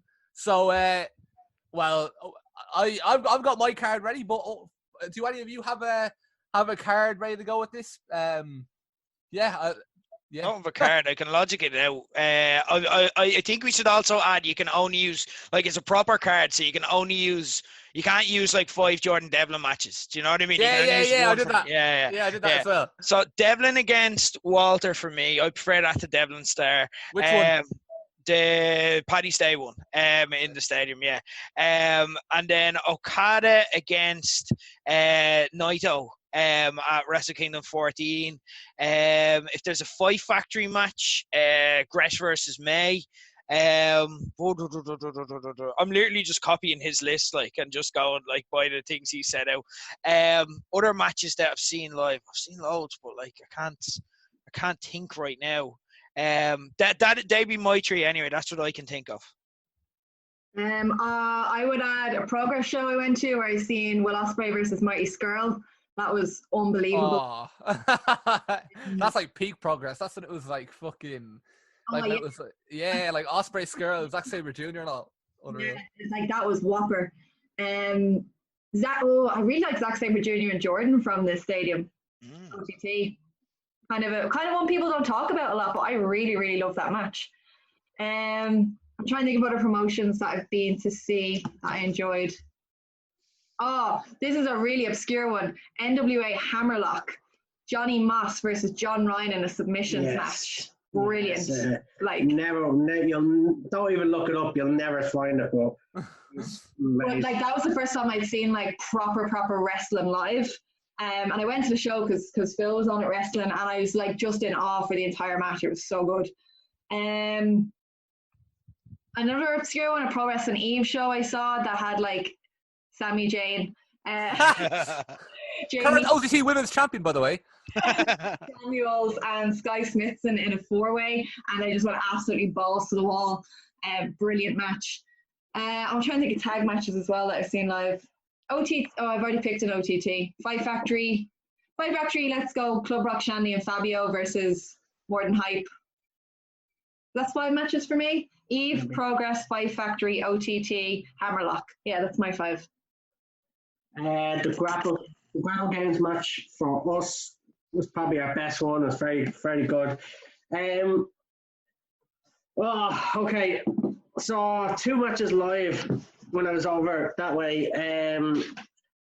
John Gresham versus Hidaka. It's the final of the 2012 Tengeshi tournament. And I mean, like, I was able to like be there, and I was on the court. I was one of the cornermen, and like, I don't even know if I was an official cornerman. I ended up getting to the corner post. I was standing there, however the circumstances. Live, like, and I think Hidaka was going for Gresh's leg, and Gresh was going for Hidaka's arm. And like they thought, there was just a fucking great match to watch live. What promotion's that? 0-1. It's the Tengeshi Tournament 2012 final. You might find on Daily Motion. The other match I saw in Japan was Tanahashi versus Suzuki, I think. Ooh. It was in the Sumo Hall. I can't remember the name of the pay-per-view, but it would have been 2012 as well. Around September, October, but that was super match. It was just Tanahashi doing dragon screws for the whole thing. Like, all he did was dragon screw him. I think that was his only offensive move. But it was brilliant. Like, it was basically like Murata Suzuki, like just battering him, and anything he could counter was just a dragon screw. And it was just him selling the leg, like, which obviously led into the figure 4 and stuff. But it's King of Pro Wrestling. I just looked it up there. And as soon as you type Tanahashi S into it on Google, Tanahashi Suzuki 2012 comes up. So it's a really, it's like a niche, really popular match. It's a good show. Here's the thing, like, I wouldn't have watched any New Japan before that. Not really. I wouldn't have watched any of it. Like, but getting there and like everything's in Japanese, like, you know what I mean? Like, they're like, That's actually a really solid impression. You put me in the mood. Like, you're looking at these video packages on the screen, like, and you're like, I'm trying to figure it out. Like, there's a 9-match card. Like, all right, so and so's against who, and like, you can, like, they built the whole story for me. Like, you cared about the match straight off the bat, just in these video packages they played on the screen. Like, and it was brilliant. Like, and I was just like, that whole show was super. Like, I guess one of the best shows I've ever been to live. Like, OTT, I would say it's so hard. Is it one of mine? You were up there, right? I think personally, do you know what? He's probably in my top 2, but Be Cool versus Orange Cassidy was just a super match to watch live. Like, I love that stuff. Like, nice. pulling the hands out of the pockets, man. Like, I'm getting 2,000 people to fucking pop, man. Like, I just love it. Like, you know, like it's such a simple art form. Like, Yeah. His tag team match at Contenders 2, straight after the concussion, where like he came out all concussed, like, and he was doing, I think it was against the Armstrongs. I can't remember who his tag team partner was. Was it Angel Cruz? It could have been, yeah, it could have been. Oh, yeah, let's call it space, man. It's probably Angel Cruz. That was a really good. There was a couple of good matches, like Charlie Sterling versus Michael May on that card was really good.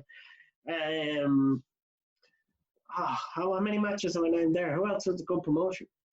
Oh, do you know what's a WWE one? That's one of my favorite live ones. It was on a house show, and it was Curtis Axel versus William Regal, and it was brilliant. And like they just went out and like had a proper wrestling match, and then I think William Regal tweeted that like this is going to be like his last full tour.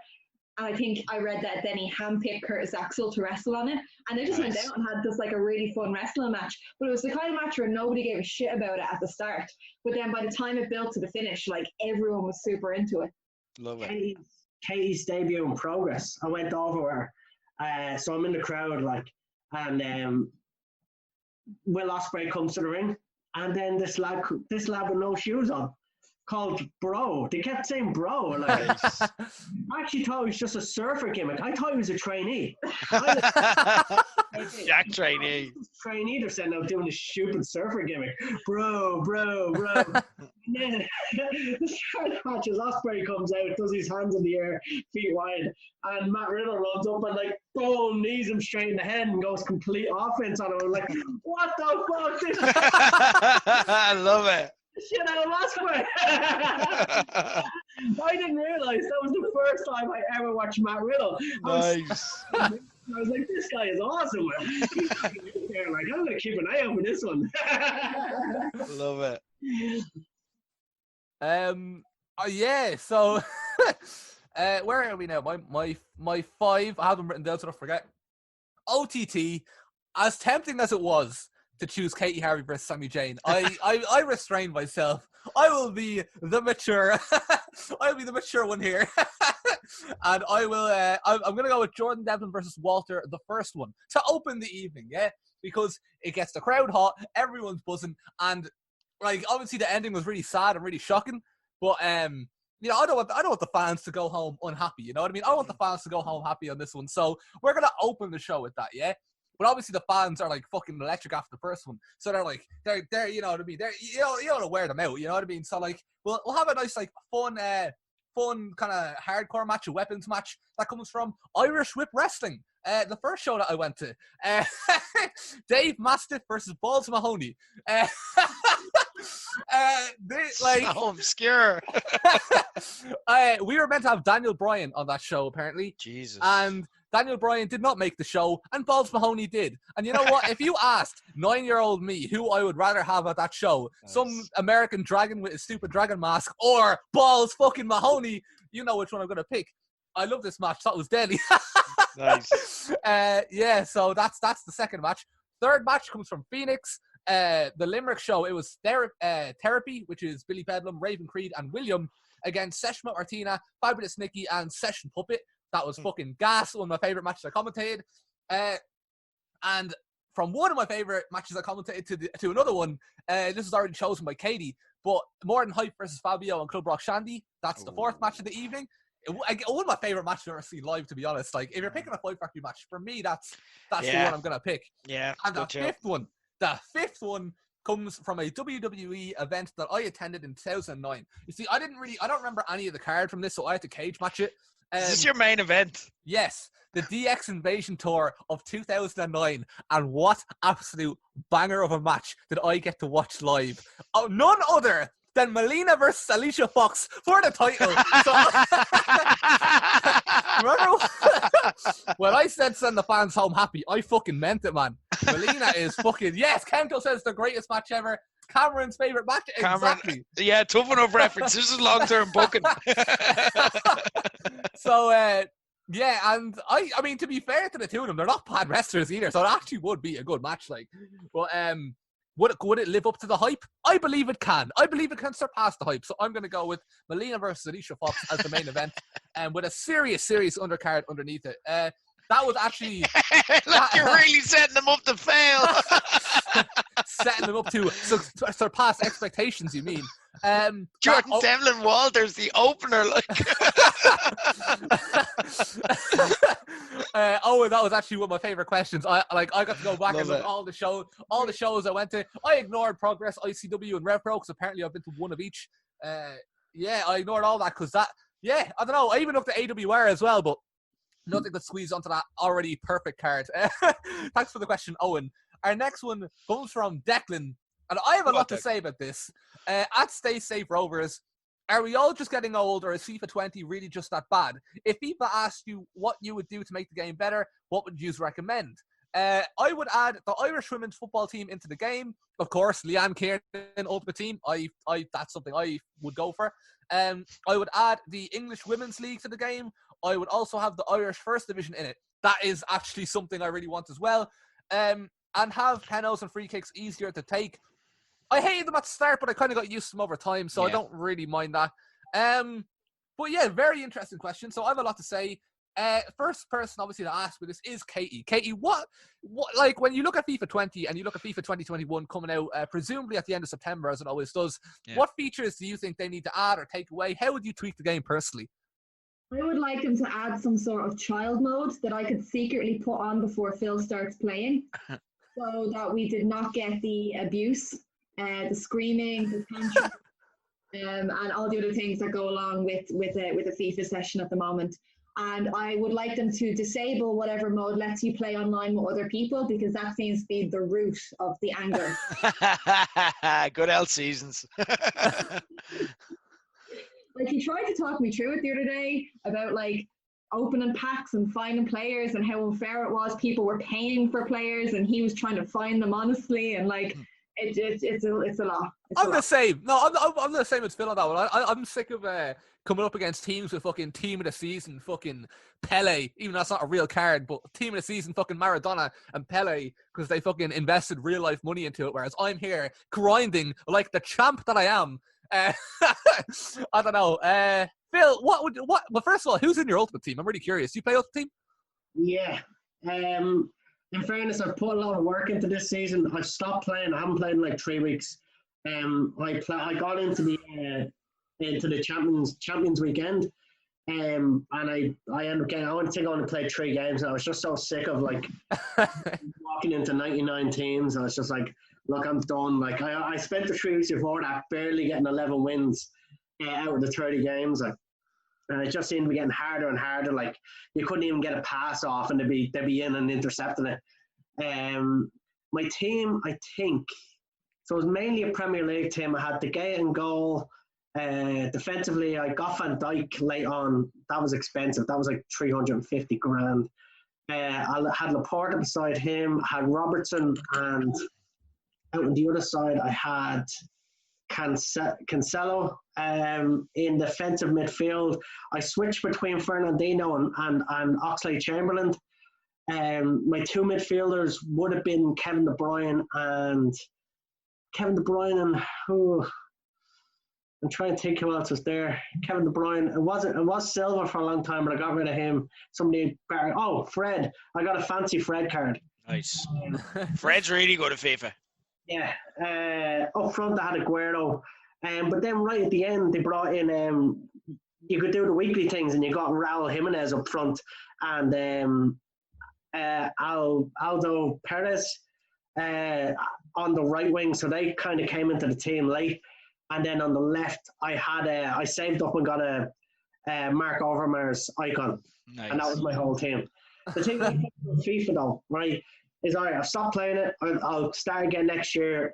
Try get in there ahead of them all and build things up. I would love for them to bring in a franchise, not franchise mode, but like an owner mode. So the thing I like about Madden is that you can like set ticket prices. You can build on the stadium. You can relocate even. Right. So like, I'm not talking about Ultimate Team. I'm talking about the story. Like, so your career mode, yeah. Yeah, you're more basically it's like Football Manager and FIFA merge. Yeah. I think we all want that. Yeah, but like that's what they should bring in. The football manager in a second, like no football manager. Like if FIFA just brought in this extra feature, we'd all be on FIFA, and you're either playing Ultimate Team or you're doing Football Manager. Yeah. So they had a game out years ago called FIFA Manager. And I'm telling you, it was the best management game I ever played. When you get your salary as a manager, like when you're playing a season or career mode, and like they offer you like a contract. Yeah. Yeah, like and they negotiate your contract. Like I always used to put out €1 because why would you take money out of the club? Of course you did. Of course you did. What are the prices you negotiate?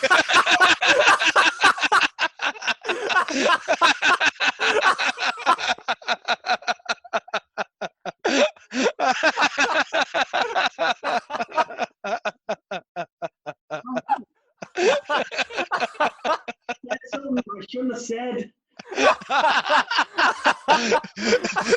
The look when you realise you've just made yourself a meme for the week.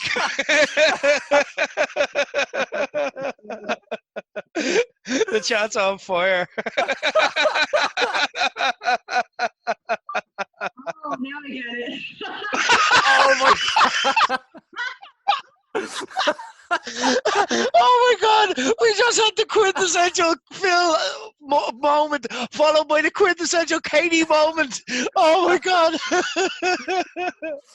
I was tuned out because it was football talk, but now I get the connection with the €1. I don't know what Phil finds more disappointing, like the €1 thing, or the fact that Katie didn't get it for like an hour. Oh my god, that's in the best of. Oh, I'm dead. I'm actually dead. So perfect. So perfect. I actually forget what we were even talking about now. FIFA. Yeah, it's good. Oh, yeah. Look at the chat, actually. There was a couple of things. There was a good Chris few. says Pro Evo is still better than FIFA. It's not. I got the new Pro Evo because I'm kind of done with FIFA now until FIFA 21 comes out. So I got the new Pro Evo because they have the UEFA Euro 2020. It's not as good. Like I remember, like I used to like always get FIFA when it was new, and then when I get a bit sick of it, I get Pro Evo and be like, oh, the gameplay is actually better than this. They don't have that anymore. The gameplay is the exact same. It's identical. They've copied FIFA's game model, so now it's just FIFA without as many licenses. So no, it's they've gone. It's not bad. Don't get me wrong. And there's some slight differences in gameplay that you're like, oh yeah, I wish you could do this in FIFA. Like there's some things that are a little bit easier to do, but no, FIFA all day, every day. It's just absolutely eclipsed it now. This is football is better than both is basically all I wanted to say. Where if we just scroll up a second. Where did I go? Someone said it was Harry. It said career mode needs cutscenes or something. It's very bland, right? So I've got a lot of things that I want to add to the whole FIFA. Phil is traumatized. Looks on in pure dejection. In terms of like teams I want added in leagues and stuff, I want first of all with Declan, I want to see the Irish First Division, things that like FIFA probably aren't ever going to add because there's not really the demand for it.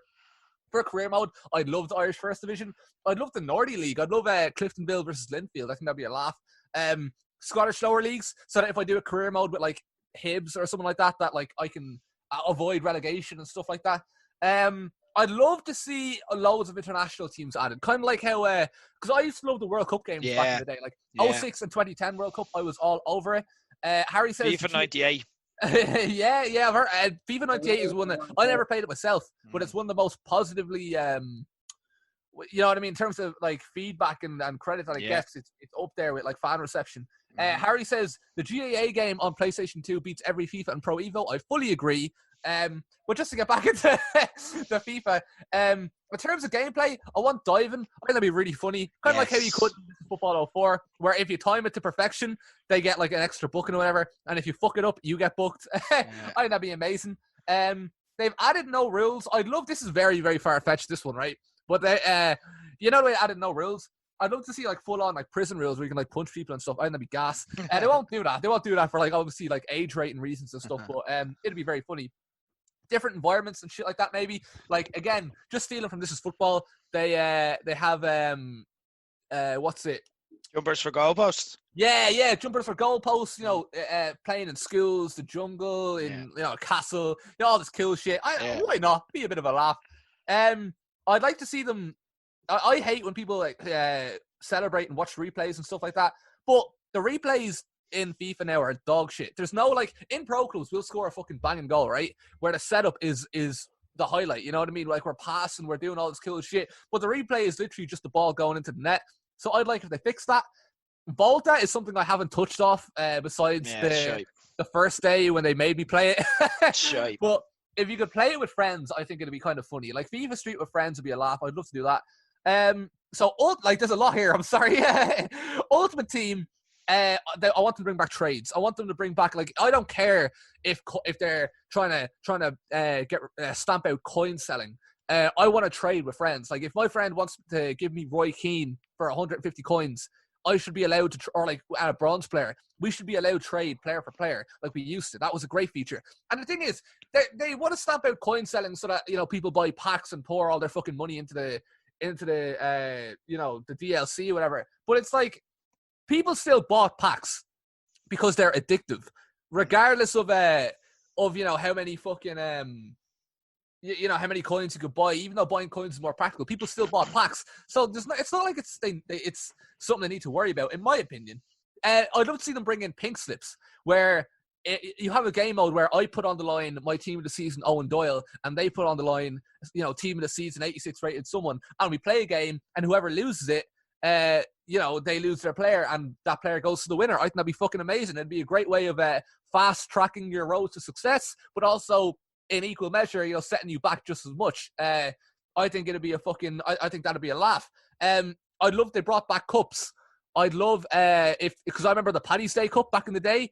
I love that. I used to always, because my team is an Irish team. I have I used to do 5-4-1, but I changed it because it was too defensive. I went 4-3-2-1 now. So I've got Randolph in goal, in form Matt Doherty, in form Duffy, in form Clark, Enda Stevens on the left. Then in the center, they've added team of the season Jack Byrne apparently. So Declan, you'll like that one. I'll probably add him whenever I go back on it next.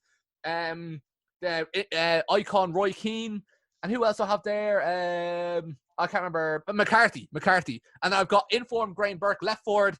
Team of the season Ronan Curtis, right forward. Team of the season Owen Doyle as striker. Love it. But that team would absolutely rip the Paddy's Day Cup apart. In fact, last time I played the Paddy's Day Cup, I made it to the semi-final, and I got a message off some lad saying, "Let me win, or I'll hack you." That's how, like, that was the desperation that people were in when I fucking when I played the Paddy's Day Cup. But just cups in general, I think, made things a lot more fun. Nice. I don't know. Again, I don't know if the demand is there for it. But when you look, just go back to pink slips for a second. I remember seeing one thing that said they won't do pink slips because pink slips is gambling, and that would raise the age limit to 18 or whatever, which would lose a lot of sales. But that's bollocks, because buying packs is gambling with real money. You know what I mean? Like when I was 12, when I was 13, 14, every fucking cent I got my hand on, I would go to GameStop, get Microsoft points, bring it back, and spend it on packs. I had a legitimate like it was a gambling addiction. You know what I mean? There was nobody to step in and say, "Keane, you know what I mean? This isn't this isn't right." So it already preys on kids, and people spend all their money on packs. So I don't see, if they're going to be scummy about it, why not just fucking go all out and let us do pink slips? Let us gamble away our teams. I think that'd be fun. Career mode, I want to see online career mode where I can pick United, my friend can pick City, and we play the season together. Where we buy and sell players like how they do in Football Manager. I think that'd be cool. I'd love to customize kits as seasons go on. I'd love to customize the stadium. What Phil said about a franchise mode sounds great. I'd love scenarios and real-time mode. Apparently they have this in NBA. I went on NBA recently, and I'll get to that in the next question. And I went on to career mode, and apparently there's a career mode where you can hop in, and when you hop in, you can hop in. So say like the Celtics are like last in their group. I know nothing about basketball, so bear with me on this one. They're last in their group. If you can join halfway through the season and manage them to like turn their season around, I'd love to do that. I'd love to hop into career mode now and save Norwich. That'd be fucking great crack. You know what I mean? Yeah. In February, so the transfer season's over. You're going based on who you have, and you know what I mean, what you can do. I think that'd be so cool. I'd love if they had the option to bring the remember you could ask the board for funds, so like they raise your objective, but you got money for it. It was like, oh, bring that back, man. Why'd you get rid of that? Yeah. What? That was a really good feature, yeah. Yeah. Oh man, they got rid of it for what? Like, why? You were risking getting sacked, like, so. If you were actually planning like building a career, like any club that you liked, if you asked for those extra money and it didn't work out, like you didn't get into Europe, like that was it. Like, that like sacking you, like. Yeah. So I'd love to see, more stuff like that. Press conferences are shit, very repetitive. They're very shit and repetitive in real life, so maybe removing press conferences isn't a bad idea. I don't enjoy doing them, but I do them because now this is a very morale-driven game. Yeah. So I have to do them so to keep players happy, but they're very fucking monotonous. They don't add to my enjoyment of the game. I hate them. It's the same answers every time. You know how to. By the end of a season, you know what answers to give. And it's not like, you don't have a choice either. It's like you just have to pick whatever makes people happy. You know what I mean? Like I want. They used to say like, oh man, Tom Pope is playing really well, and I'd want to say yes, Tom Pope is playing fucking amazing. But apparently, if you say actually all the lads played well, then you fucking. They all have lovely bottoms. Yeah, then like it spreads the morale. So you have to say that every time if you want to make everyone happy, even if you don't believe in it. So it's fucking stupid and pointless. Pro clubs, a couple of little things. I think it'd be funny to have the ability to sub off players if they're playing like shit. I think that'd be an absolutely gas feature to add. I think being able to customize your AI, even if you've no control over the stats, I think would be a lot of fun. Uploading custom images to kits for sponsorships and stuff. I know people would probably abuse it, but it's just a thought. And yeah, better customization, like customize your stadium, customize, faces and kits and stuff like that. Online friendlies, this is something they're probably going to do, actually. I'd love to see the game modes added into Ultimate Team friendlies. So, the no rules, no rules, mystery ball, all those things added into regular online friendlies, so you don't need to have a good team to play with them. You know what I mean? I'd like to see them bring back the lounge. If nobody remembers it, that's fine. It was just a non-competitive lobby you could join in and just play and try things out, and it was a bit of fun. Again, nobody really used it. Bring back the Creation Center, which again nobody really used, but it was really good. And finally, Juventus, please, would be nice. Good old Piemonte Calcio. The chat, there was a lot of chat when I was saying all that. So, Rick, were you reading the chat at any point? Just some actual content in the FIFA game would be nice. So just bring back FIFA Manager. Sean says, I think you can play in Madden. You can play a career with your mates. Harry Kearns, every player should be in the tier. Then you can only trade within that tier. So people can't trade bronze for class players and only players of a similar level. Jimmy says, I like the League of Ireland, but I tend to play as Derry like 5 times in FIFA. Kind of novelty, then want good players. So there's a lot there. Harry, I disagree with Harry on that one. I think if I want to trade Owen Toll for Messi, and say like I do, because that way we can do pink slips in private. Then if because that's what you used to be able to do. If FIFA don't want to add pink slips because of gambling, you could just do it with your friends then, and then if you win, you trade your good player for their shit player, or vice versa. I think it's stupid how they got rid of that, and that's a big one for me. But I didn't even, that was a long rant, but I didn't even scratch the surface. There's so many things you can add to FIFA, but realistically, FIFA 21 will probably be the same. They'll probably do, my prediction they have a winning formula. My prediction is the online friendlies feature that I mentioned and Volta with friends is probably what they're going to do, even though nobody's really into Volta. Yeah. Maybe they'll bring back the Journey, which again, I never played once in my entire life. Oh man, the Journey was really good. My only suggestion to add to that would be, I'd like the Journey, so do you know the way you can play single player career mode? It's shocking bad, because it was like, if your player's playing well, then you win all your games. So like, it's not competitive. Like, I'd like my player to win well, but still for the league to be competitive. Because like, I'm good at the game, so I'm gonna play well. Like, I'll figure out the game and then I'll just win every game. So it's not fun. I want the Journey to be brought back, and for that to be single player career mode, where it's a storyline mode. Because the Journey was great. Like having cutscenes and having challenges and having excuses to even do like training sessions and stuff like that, and have it mean something for your player, being able to add skills to your player and so on. that was great. And then you could literally customize your own player as you went along as well. So I'd want the journey as the single player career mode. And also as well, like the problem with the journey was you only played like 6 matches of each player throughout the season. I want full seasons. I want to be able to do 5 seasons of the journey. They don't have to have it as in-depth as the journey was and one continuous storyline, but just a bit more cutscenes, like kind of meld career mode with the journey a little bit and have cutscenes and then make it be about you controlling your player, because it is fun to play as a single player and to have strategies just for your player while trying to help the team win, and I think there's a lot of room for that in the football game, which hasn't really been done properly yet. I find single player career mode fucking boring. It is as in not manager mode, as in like just when you're controlling the player. So I'd rather they invested into something a bit more fun. But if that's what people are into, then that's what people are into. Harry says if they add Vidic and Cantona into Ultimate Team, I'd be very happy. Yeah, weird that they're not icons. It'd be class if they made classic DLCs, so you go back and win Italia 90 with Ireland. Yeah. I'd love to see community creations in WWE where. Like, imagine that, but like people make their own clubs and they make their own players and whatever, and they upload them onto the creation center or community creations. I think that'd be a laugh as well. They used to have that. That's what the creation center was. Loads of suggestions. Nice. Thank you for the question, Declan. Yeah, I think we covered it. Another question that is really, like, it's insane how he asked this week, right? At Clueless Nerd, Adam asks, are there any video games you have played to further your knowledge on certain topics? I'm currently playing NHL 2020 to get a better understanding of the rules of ice hockey and use the God of War series to learn about Greek mythology. So I'll start off with you. I mean, Katie, did you buy any games for to get a better understanding of ice hockey or anything along those lines? Or no. No. Well, I just wanted to get involved. Phil? It's basically what I did with Madden. Like, I did not figure out American football until I played Madden. Yeah. Like, I watched it, didn't really grasp, like, what the hell is interfering, like pass interference? I'm like, what is that? What is a 2nd and 15? What is roughing? Like, and like, you're like, okay, right. And then as playing it, you kind of figure it out. Like, fourth means the fourth goal to try and make those 10 yards. Okay. And then you start getting more and more knowledgeable on it. But I did the same with ice hockey as well. I used to play the old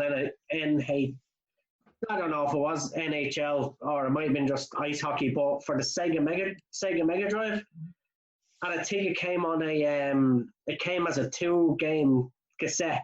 And I can't remember the second game, but like basically the little characters would fight every now and then. It was brilliant. You would just do this, just little fists punching each other, like totally nice. Like. I remember that actually. Yes, I do. Yeah. But I learned a lot of the ice hockey rules. Like I learned what icing was from that. Like, you know what I mean? Like. Nice. But I'd only play with no goalkeepers. Like if me and a mate were here, like there'd be no goalkeepers. That was the rule. Like, like 2018, but like trying to score on a goalkeeper when you didn't understand how to score goalkeepers was too hard. Like. Nice. Sports is the correct answer. Though Jonathan has Gabriel Knight is a great one. Jonathan in the chat. Gabriel Knight is a great one if you want to know about Voodoo. Broken Sword if you want to deep dive into something like the Templars or the Mayan Apocalypse. Harry Kern's NBA 2K because I was going to New York to go see a match and I wanted to know what was happening. For me, Madden is the best one because it's just American football is a complicated sport, but it is an amazing sport. But there is that knowledge gap from like what you like when you're an adult as well, and like you have less of a tolerance for like learning and not understanding it. And like when you get past a certain age, if you get to something and like you don't know anything about it, you're just like, fuck this anyway. Like, so Madden makes you invest in it and makes you learn about the game. And then once you understand the rules, you kind of see, holy fuck, this is actually an amazing sport. Like, there's so much going on here, but there is that knowledge gap that you have to jump. So Madden and fantasy football are 2 games which you can play to actually give you an investment into learning about it, and then you can see why it's so beloved across the world. So that'd be the same for me. I can't remember what the first Madden I played was, but that's how I got to know and got familiar with the rules of American football. But you end up playing Madden, even if you've never watched an actual game of football, you can have opinions on like actual like American football topics. Like, Right. Sorry, baseball is the other one. I learned that Yes. through a game.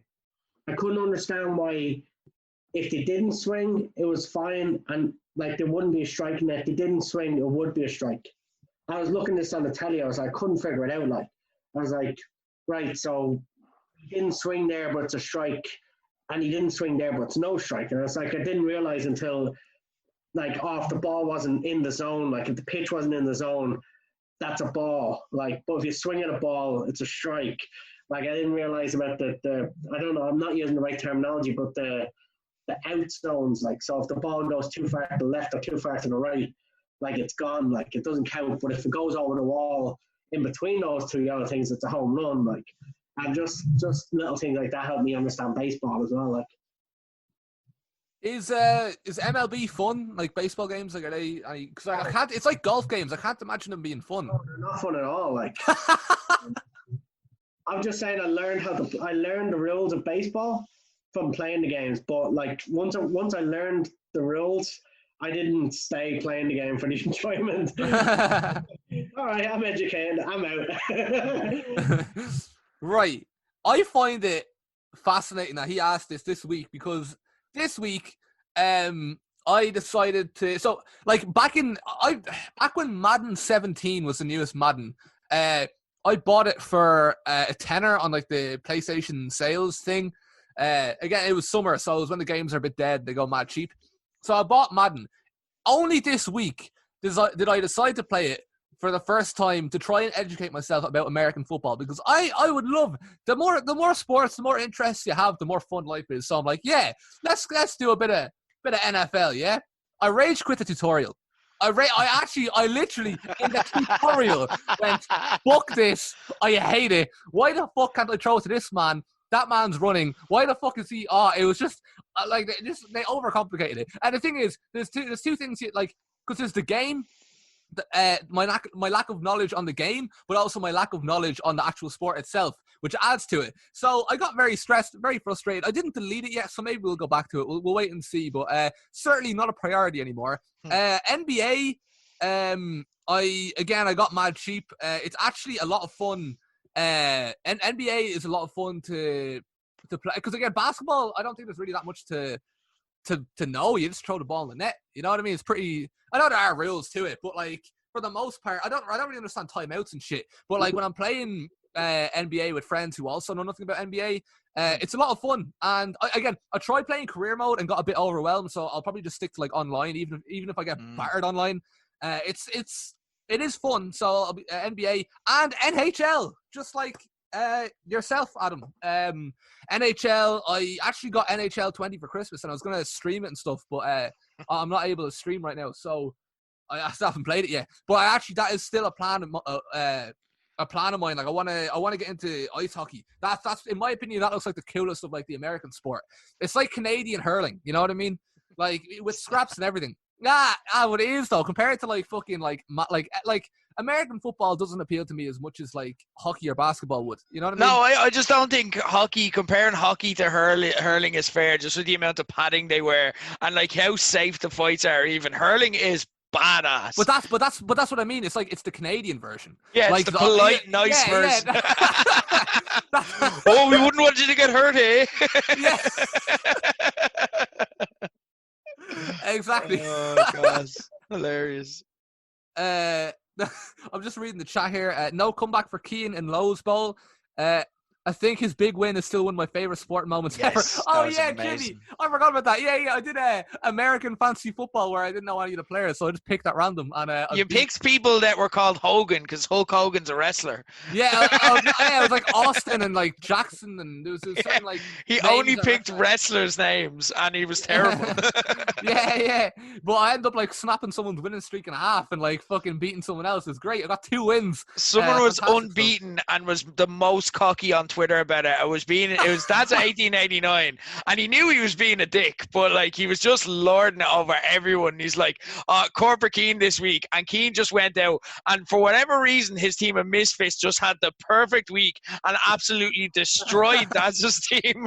And Daz was just like, I still don't think he's ever won it. He's come so close so many times, but like that was this year, and you just broke him.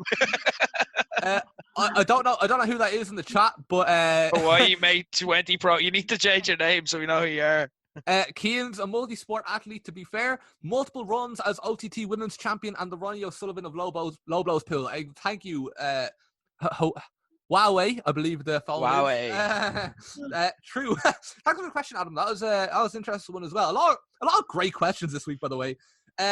Another not Katie Harvey friendly question. In fact, I think the next two, because there's one that's not on the doc that I just want to mention real quick. But they both come from Sean. Sean, that's in the chat, Sean McGovern. Have you ever trolled someone while playing a game to get them to quit?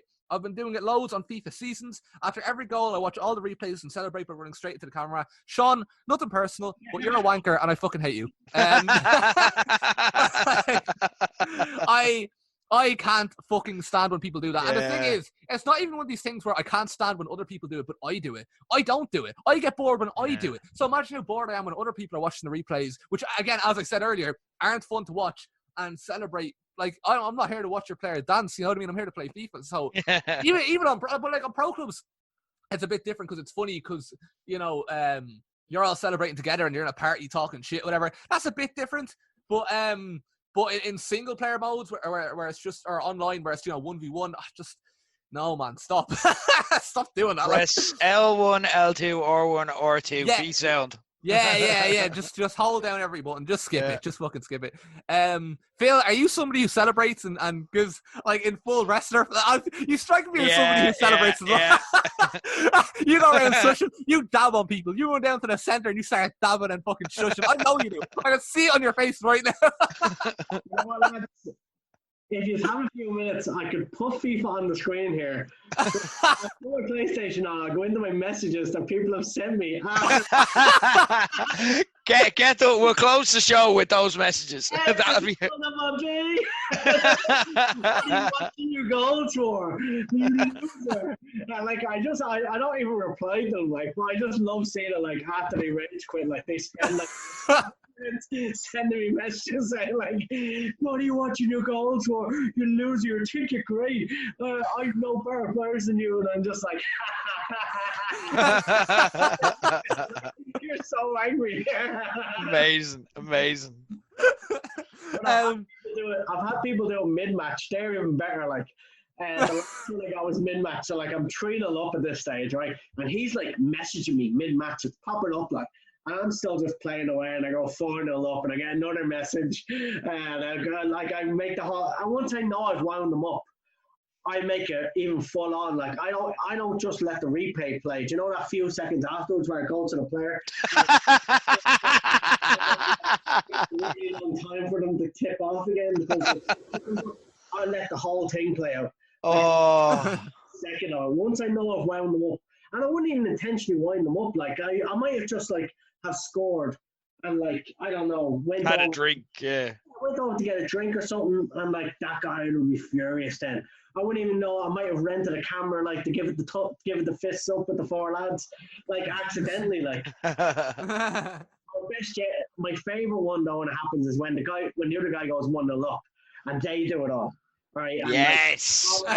Yeah. All of a sudden that 1-0 is nothing. Like you go out and you smash them 3-1. Yeah. And every single goal after that, I will do the exact same thing to them. So when I know they're watching the screen go. I only do it if it's strategic. Otherwise, like, because if I go 1-0 up, I like to set the tone by being like, right. And I notice that people follow it. Like, if you don't watch the replays, a lot of time they won't. Especially if they're shit at FIFA, they will because they'll just be like, they're 12 and they're like, I'm beating you. But like, if they're good for the most part and you're sound to them first, they'll tend to respond in kind. Like it depends. Like it's like Phil saying, if someone does it to him, he's gonna do it back to them. But if you're sound, they tend to be sound. But I'll do it strategically. Like if I come back from 3-0 down and win 4-3 in the 90th minute, and I can kill a few extra seconds by watching the celebrations, I'm gonna do it. And if I can make the guy a bit more angry, I'm gonna do it. Like I'm gonna use every advantage that I have to win. But in general, no. Like it's not cool, and I hate it, and I don't like doing it like doing something that I hate to other people. And then you're just setting a precedent when you'll have to watch their replays too. So you're getting into kind of a minefield there. But I can't lie and say that I've never done it strategically, like in certain situations where I know it's benefiting me. Because sometimes it does come down to, sometimes you're just dead even with the person, and it just comes down to the psychological mind games. So I'm in my FIFA messages, right? Well, I am the Gozzy fella. Created a group. I am the Gozzy fella. Added Phil Boyd. Listen, you're supposed to be Irish, and you're FIFA sweaty. Yeah, think there's nothing like you watching your goals. Whoa, this is not a document here. You get a lot of abuse on this. Adamy trying to be like best mate. Oh, maybe they're all gone. I delete a lot of them in fairness. Because I get real sketchy about people having messages and like, can they connect up to me? Are they able to get my credit card details? yeah. Are they gonna rob everything? Are these just like a little as well? Yeah. If equal affection cannot be Phil Boyd 85, forget about the past. Don't worry about the future. Live today. And it's just people all wanting you to reply like that username is YAHAIRA6T4B. Like personally, I think I know that person. Like I think we know. That's Maxer, like. Yeah. Definitely someone from OTT. I just can't reply because I'm a bit ignorant that way. But like, I reply to them later. Like, brilliant. I like. Do you know what I hate? And I got so angry at the weekend, like, because I was playing a guy in seasons, and like I knew he was trying to hustle me and give me like advantage, and like he gave me a 2-goal head start because he just like kept dropping the ball and running straight at me with his keeper. So I'm like, do you know what? I'm actually decent at this, so like I will actually just take all the goals I can get, and then like I'll try and make him regret it. But no, he was an excellent player. He destroyed me 5-2. But like then he's just like started sending me messages going like not even angry or winding me. Well, he was winding me up, but like the tone of it was like, mate, what happened? Like I gave you a 2-0 head start. Are you okay? And I'm like, stop trying to be concerned with me, you asshole. You're just better than me. Just give me a chance to catch up, and then I'll be better than you. I'm gonna work really hard. Sean also asked another question, ties in with a question from Conlon. Don't have them here in front of me, but roughly it was, what you think of UFC, and is Cody Garbrandt back? Man, well, did any of you, Phil, Katie, you're not UFC people, are you? no. I'll be quick with this. Rick, have you seen it? Yeah. Oh, I see. It was a very good pay-per-view. Great advertisement for the bantamweight division. I love when they do full division cards. Yes. Because it gets me really like hyped about that division, and there were some excellent ones. Sean O'Malley's knockout, the walk-off, Cody Garbrandt's. Oh, it was great. All the bantamweight fights lived up to the hype, big time. I absolutely fucking loved this. I absolutely loved it. Like even where do I start? Like is like Corporate Keen, I'll be quick. 2 seconds later, where do I start? First of all, is Cody Garbrandt back? If anybody thought that he was just going to keep on losing until he got cut and fought in Bellator, I think they were a bit deluded. I mean, he lost 3 in a row, which is bad, obviously. But I mean, 2 of those losses are against a juiced up TJ Dillashaw, and one of them was against Pedro Munoz, who he ended up getting sort of emotionally dragged into sort of an exchange with, and he didn't stick to his game plan basically. But in this, he seemed a lot more calm, a lot more reserved, and it paid off when he absolutely fucking demolished a lad whose name I can't pronounce very well. Rafael Assunção? Assunção, yeah. Yes, okay. Is he back? He's back in the sense of like being a top 5 fighter, but I don't know if he'll be champion again. Like Peter Yan versus Aldo is for the title next. I'm very excited to see who wins that, but either way, I think Aljamain Sterling beats both of them. And I don't think Aljamain Sterling loses to Cody Garbrandt. It kind of depends who Cody's next fight is, because people are saying Garbrandt versus Sandhagen. But I think, like, if that happens, there's a chance Cody loses again. But I think, even though Marlon Moraes, am I pronouncing that right? Moraes, yeah. Is ranked number 1, I actually think that's a better fight for Cody, and I think that plays more into his hands. But yeah, I think he's back in general, yeah. But I think for me, it's going to be, I think, here's my prediction, right, for the bantamweight division. I think Aldo upsets Peter Yan. I think Aljamain Sterling then beats Aldo, and I think Aljamain Sterling holds on to it until Sugar Sean O'Malley cashes in his Sugar in the Bank contract and walks away with that fucking gold. And just very quickly on Amanda Nunes destroying Felicia Spencer. I think I know that was a featherweight fight. I think at bantamweight nobody touches Amanda Nunes. I think at featherweight, even though there's only 6 of them, I think that's the Megan Anderson division. That is my long-term prediction. A bold one because it looks like nobody can touch, particularly considering Megan Anderson actually lost to Felicia Spencer, who looked like a fucking amateur against Amanda Nunes. But yeah, I think Megan Anderson for the featherweights. And I'm not just saying that because she's like the MMA Alison Kay. Megan Anderson for featherweights and Amanda Nunes for bantamweight for the foreseeable future. But I love it. I was literally saying this before we started the show. The UFC 251 is fucking stacked. Look at it. It's unreal. The chat says, Harry says, Ireland's own Sean O'Malley is the future. Amanda Nunes is the women's MMA GOAT. I agree with you fully. He actually wears the Ireland hoodie. His team does, like, to wear the Ireland crest, and he's got all the tattoos. His name, you can kind of tell by his name that he's got a lot of Irish heritage. Same with Brian Kelleher. They're Irish American. I'm actually, what is your opinion on like, and Katie, you can ask this one as well. It's like, what are your opinions on, like, American fighters representing Ireland and kind of calling themselves Irish? I know a lot of people take exception to it, but I actually don't mind, like, the Irish Dragon Paul Felder, for example. Like, in my opinion, if he wants to represent Ireland, I'm actually cool with that. You know what I mean? I actually like him for it. But I know a lot of people don't really feel the same. What are your thoughts on that? Yeah, I don't see a problem with it. And, like, where you're born isn't your entire heritage. Like, yeah, that's it. Hands to it, so, like, it wouldn't offend me. Like, heritage is such a funny thing. Like, it does come from everywhere. Like, my dad has been convinced for years that my family. Sorry, I know the story. He's been convinced for years that my family is Italian. Real. We tan easily. Like, he loves Italian food. Like, you just feel affinity for a country that's not your own. Yeah. For Belgium, I adore Belgium, right? For no particular reason. He has this for Italy. So he paid for a DNA, like, prick test, and sent it off in the post, and it came, and my man said he's really excited. He's like, oh, we're going to find out what percentage Italian this family is. He talked about this for weeks. Oh, like, so built up doing Italian impressions. I think he thought, like, he was going to find out he was fucking, I don't know, like... Michelangelo's descendant, like... like, just full-on Italian, like, and then he was slicking the hair back and everything. A lot. Paddy Da Vinci. And then he got his results back. Not only are we not Italian, every single percentage of our ancestry is from Wicklow. Not even Ireland, Wicklow. Oh, man. Branched out. We've actually never seen results before where it is so specifically confined to one area and could not possibly ever come from anywhere else, specifically Italy. In Dublin, I probably branched out the furthest in our hundreds of years. Oh.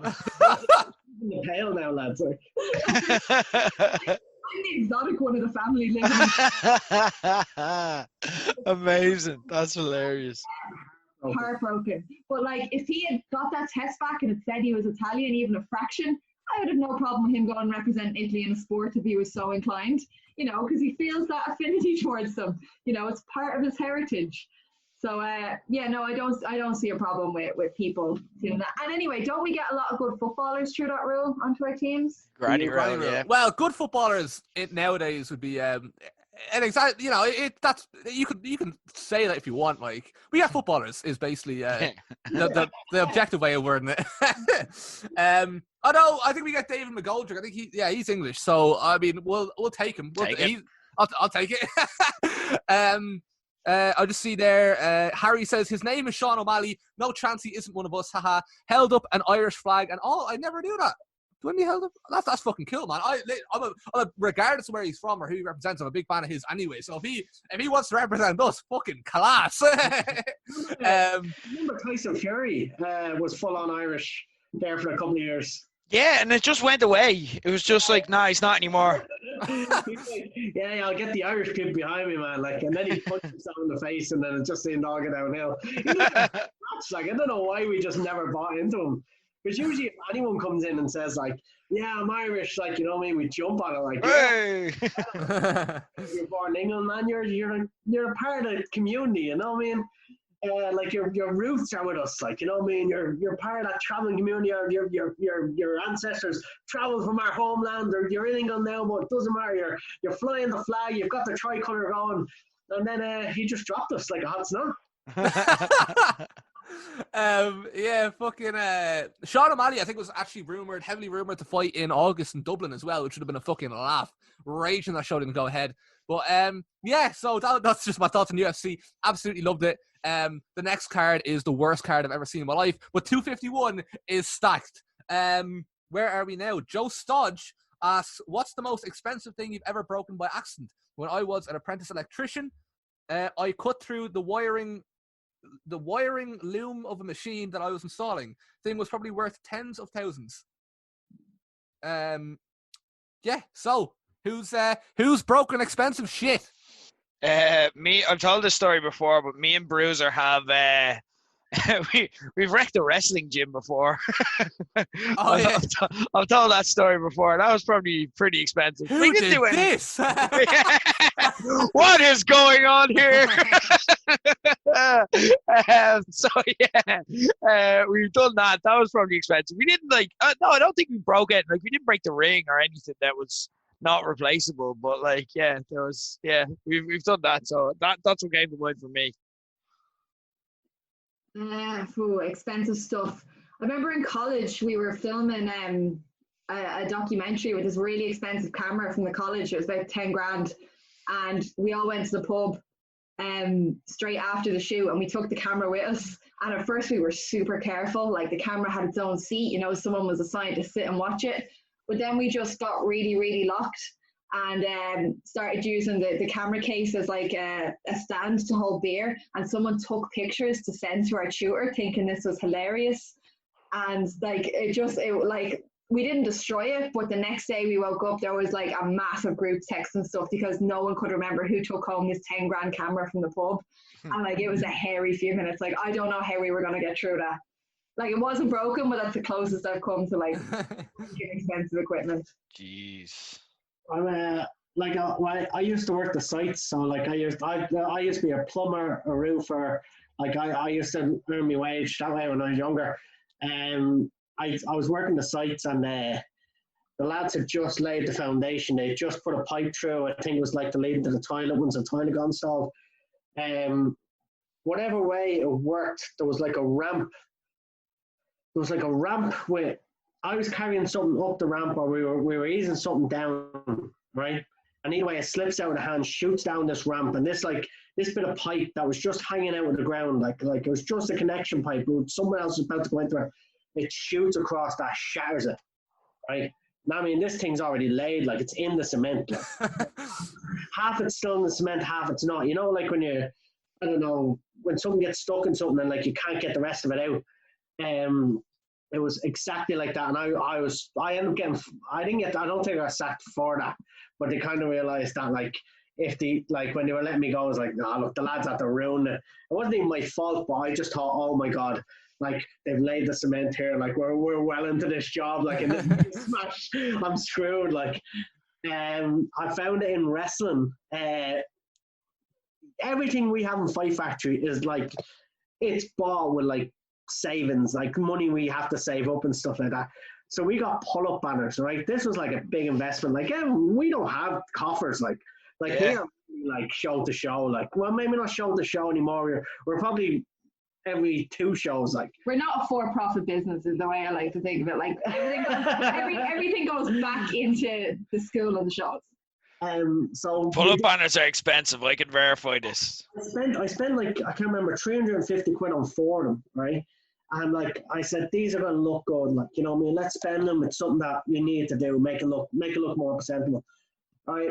And we had a show in Liberty Hall, and I'm just about to. I think I'm on next. I think Sammy D's in the match anyway, and I think I'm on next, or maybe I wasn't even on next. Maybe I had my match. I'm just watching the show.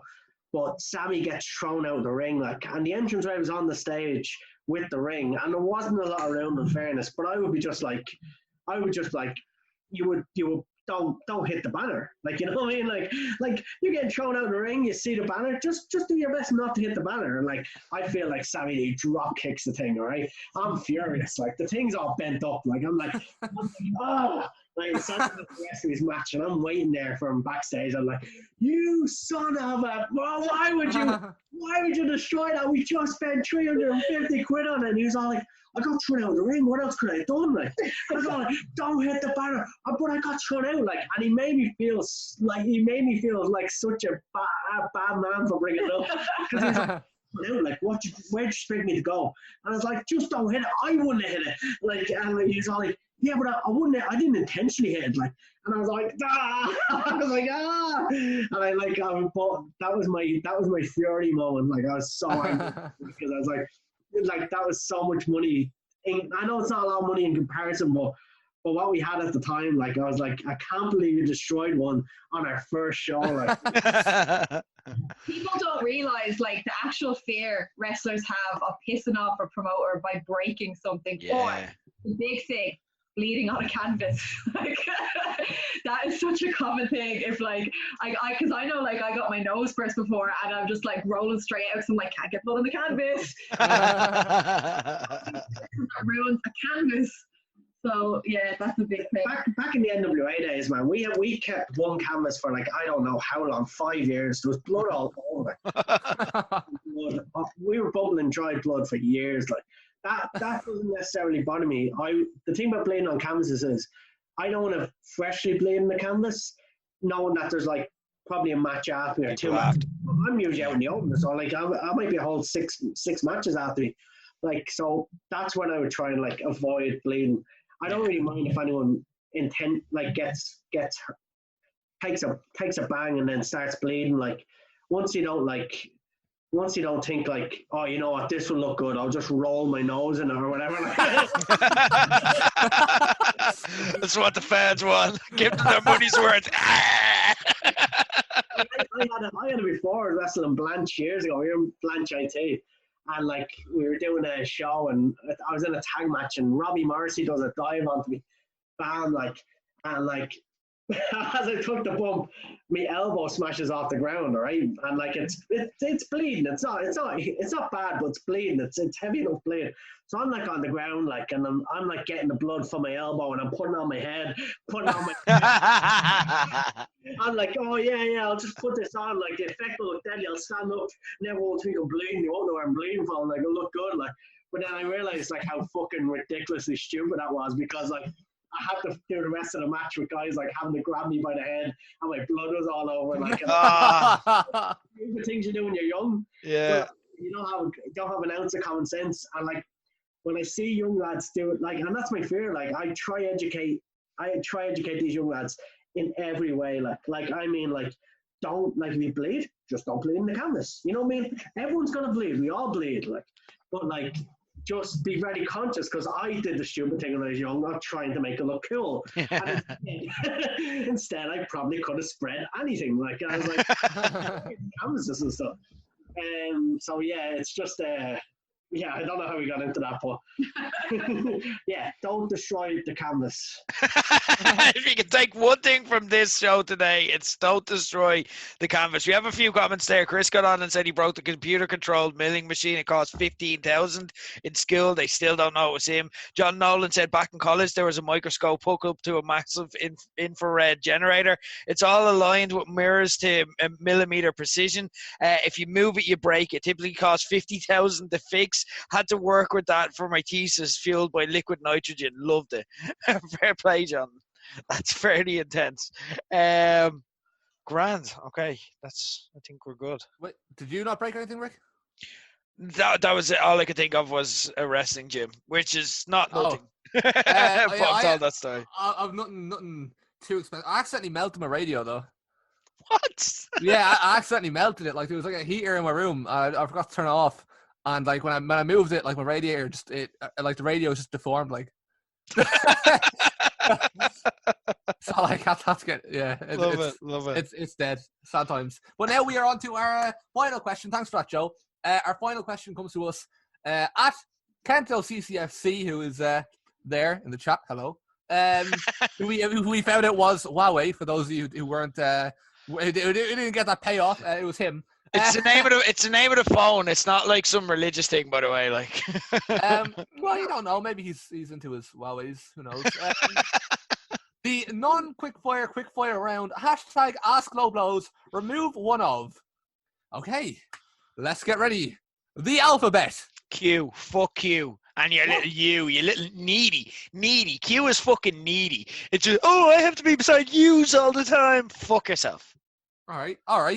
Well, okay, you Phil, what's your letter of choice that you removed from the alphabet? V. I get rid of V. And if I could give a second and third place, it'd be A and R afterwards. So V or third. I don't know. What's used the least? X. X-Men, K. X has so many. Xavier Woods. Exhibit. You just lost fucking Pimp My Ride. Well done. Fucking great.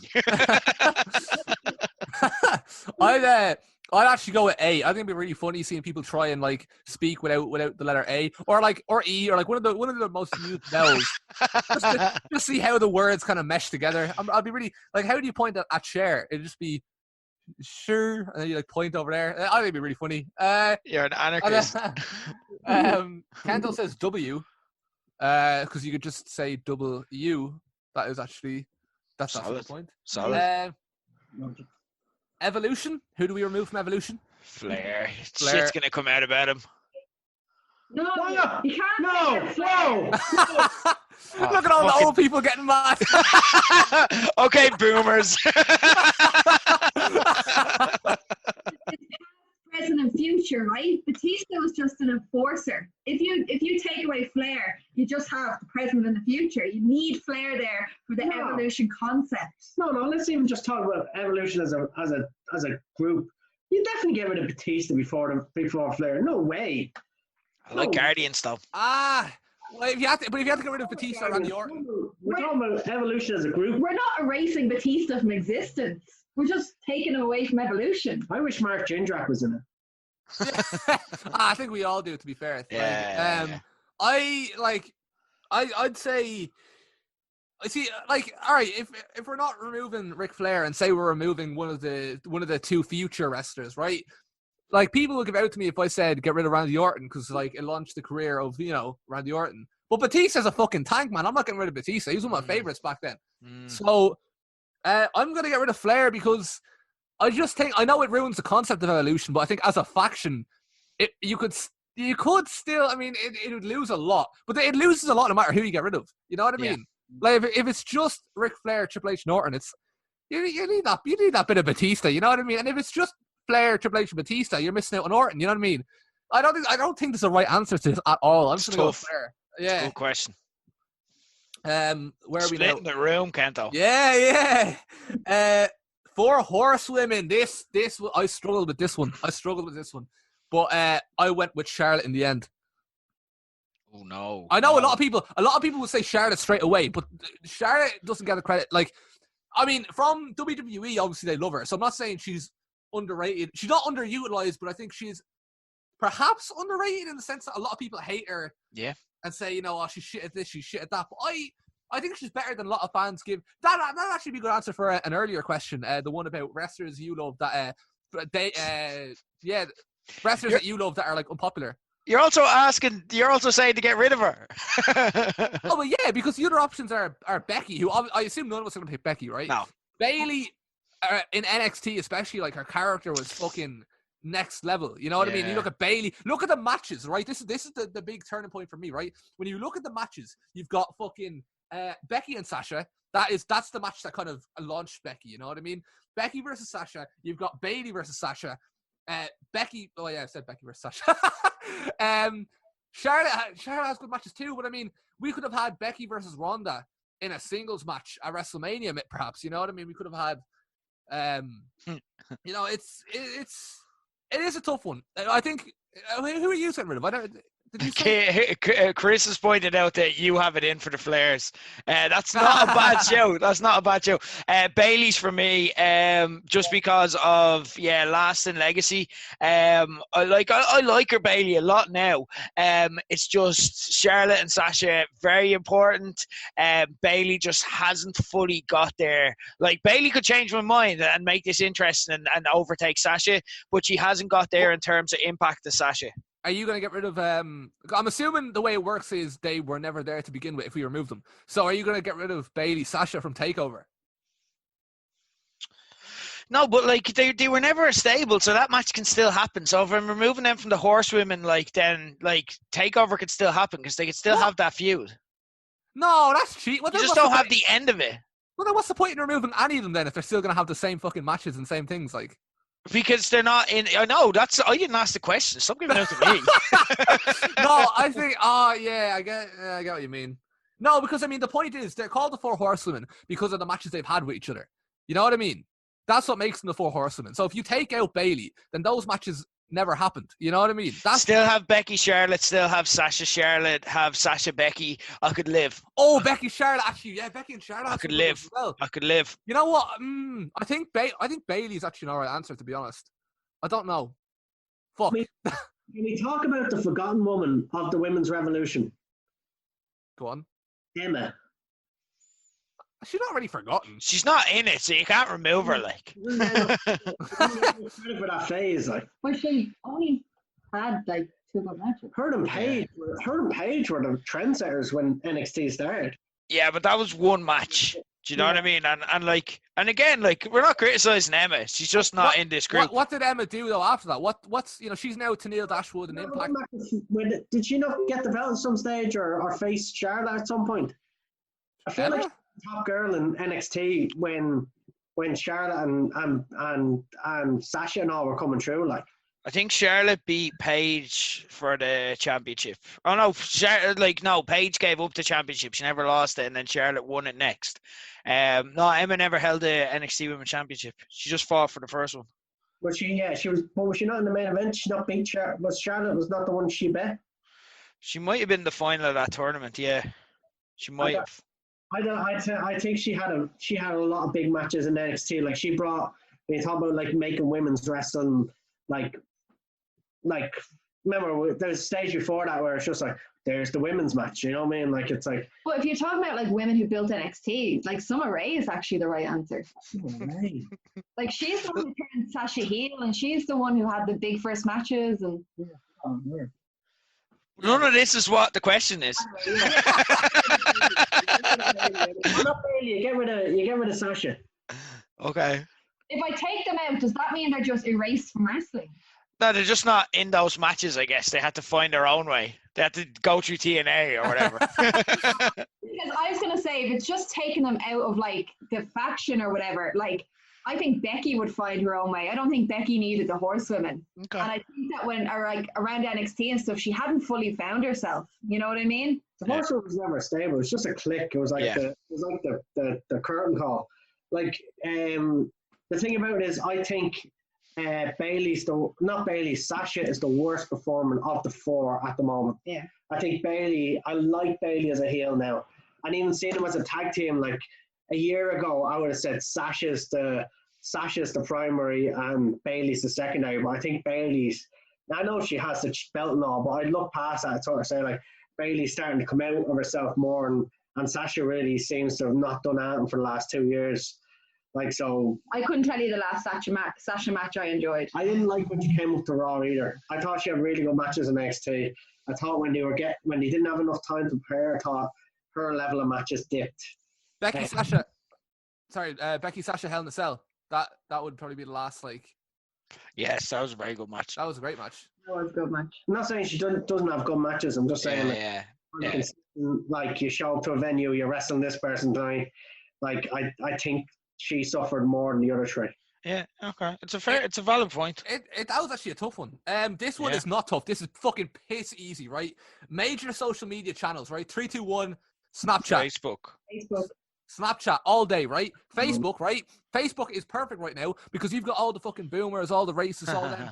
They all congregate onto the one space. And if you just don't use it, like most people don't Good now, argument. you can just fucking stick to whatever you're into. Twitter isn't perfect. I don't love Twitter, you know, but it's what I'd probably use the most. Instagram, I don't really care about. Snapchat is just a fucking pedo app, man. What sort of sex offender uses Snapchat? You know what I mean?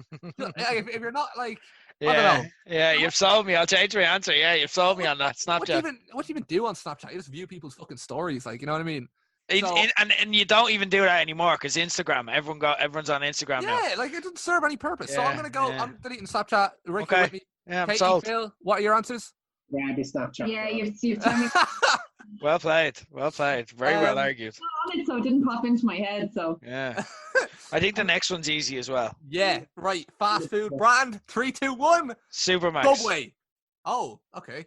Right. Subway is shite. Just bread, right? Just big fancy fucking bread. Fuck off. Never had Subway in my life. Never will. Fuck yourself. Just hates bread. And I like bread. You know, like it's just, but it's like, why being all fancy with it? If I want to go Subway and ask for Brennan's bread, there's nothing wrong with that. But no, I get laughed at because I didn't buy like a big 7'20" fucking with mustard and chicken fucking fish, whatever. Fuck off. Don't like it. I'm a McDonald's person. I used to like Burger King. KFC is a good alternative. Yeah. I'm happy with all three of them. I would do abracadabra. No. I'm all right with that. I live on abracadabra. Like, Love a bit of abra. And out in town, then getting an abracadabra afterwards. Oh, that was just a dream. Like that was After McGowan's. Love it. Straight down to abra. Fizberg, getting abracadabra. Yep. They've changed it now. It's a diner, but it's still abracadabra food. Yeah. So. It's it's still abracadabra to me, damn it.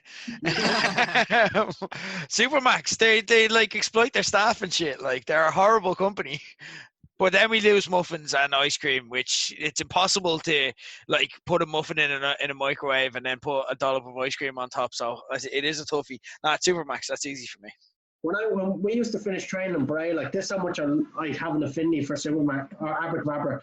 We finished training in Bray, we get off the bus at the dark and we'll walk along College Street, and there used to be an abracadabra there near the Spire. I think it might be in O'Cardinals now. And we go in there like every Sunday. Like, and I go in getting the usual taco chips, bam, right?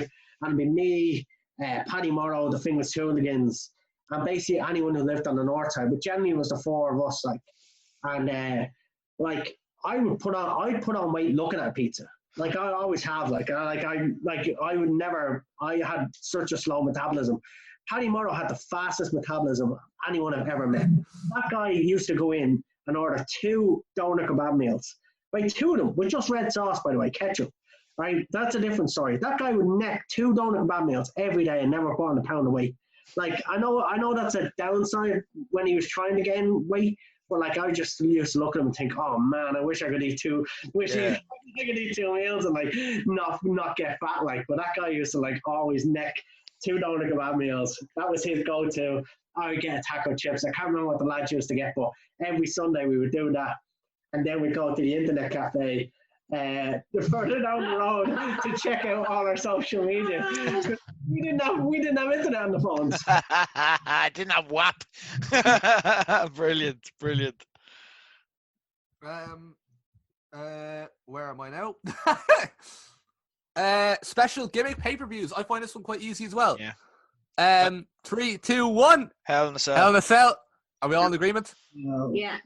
All right. Like not the stipulation, the pay-per-view. Like you keep the but that's stipulation why. for Exactly. But you know, just stop, don't ruin it. Yeah. Well, we're gonna put these ones together, right? McMahon family member gimmick and McMahon family member real life. I don't think he means actor McMahon and real life McMahon. I think the McMahons that we know, we'll pretend that those are the real McMahons for the purpose of this one. Yeah, we don't know the real life McMahon thing. Yeah, that's it. So we can only go with the ones we know. My answer is gimmick Stephanie McMahon, and real life Vince. Or Linda. Well, I don't know. Linda's on the Trump. Yeah, Linda both for me. Like, yeah. Like Stephanie is up there, but like Linda's like a proper real life heel.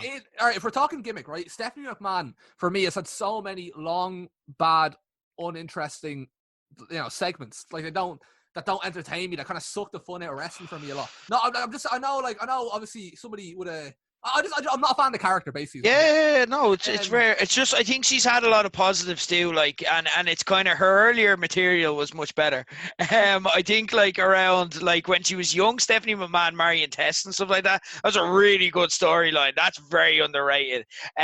When she was the Authority, like she could get nuclear heat and she can do a promo in that character. I hate what she's become, so I kind of get it. Like, and if you're judging Stephanie on more recent years and stuff like that, 100%. I could see why people would say it that way, but she was effective for a few years at what she did, even if it was just getting nuclear heat, because that was her job to get nuclear heat, and she was very good at playing up to it. So that's what holds me back with Stephanie, whereas Linda's just real life heel. Real life, I'm gonna go with Vince, because again, if we're talking the gimmick's entertaining as shit. Like him as a person, as a performer, he is fucking unbelievable. But as a person, I always wonder, like, what if someone different, ran WWE? You know what I mean? Like, what would WWE look like? You don't know. It would obviously depend on who ran it. You know what I mean? So, but I'd be happy to see somebody else. Just give it a go. See what happens. I'm gonna go real life Vince. Gimmick. Give us a go. What could go wrong, kid? Yeah. Go for it. Yeah. I love the love for Shane McMahon. And like we were talking earlier about disappointing surprises, him coming back was the best surprise. I lost massively for that. I want to fight Stephanie's corner. Like her love triangle with Kurt Angle and Triple H is one of the few things that almost swayed me to like the WWF back in the day. Like that's what had me invested. Like that's what had me like asking my nanny to get up and record shows for me. Like nice. And like all her banter with Jericho and stuff was genuine, very good. Yeah.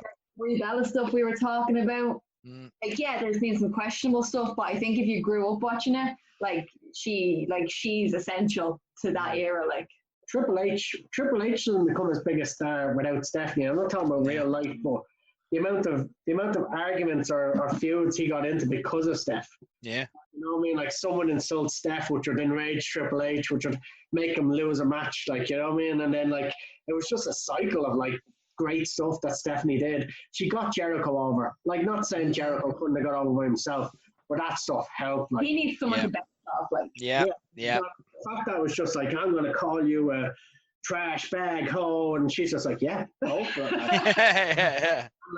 Like I just love the fact that like that would like she got Jericho over super like, and like doesn't get enough credit for getting him and Triple H over, which are two of the biggest wrestling stars ever. I think if you're going to get rid of one of the McMahons, it has to be Hornswoggle.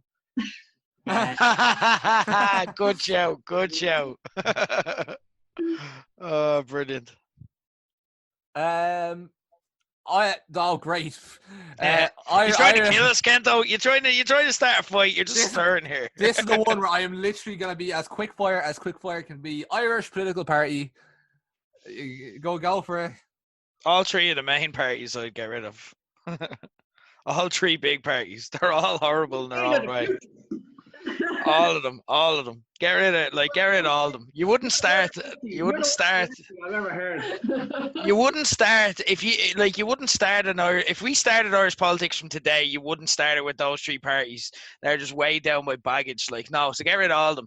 I'd go Sinn Féin, obviously. Like, look, everyone knows I've no love lost for them out of the three, because you could just get a sound version of them without the baggage in the Social Democrats with the exact same policies. So yeah, Sinn Féin. But like, if you pick any of the top three, I'm down. That's a A2 is a good shout as well. Yeah. In the chat there.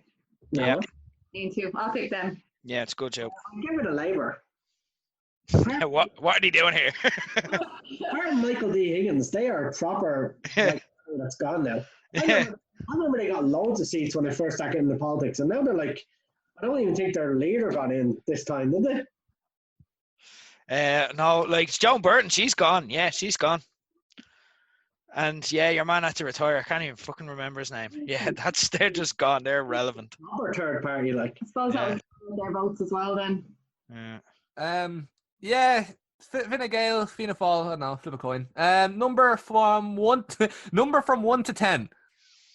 I don't know if is that part of the...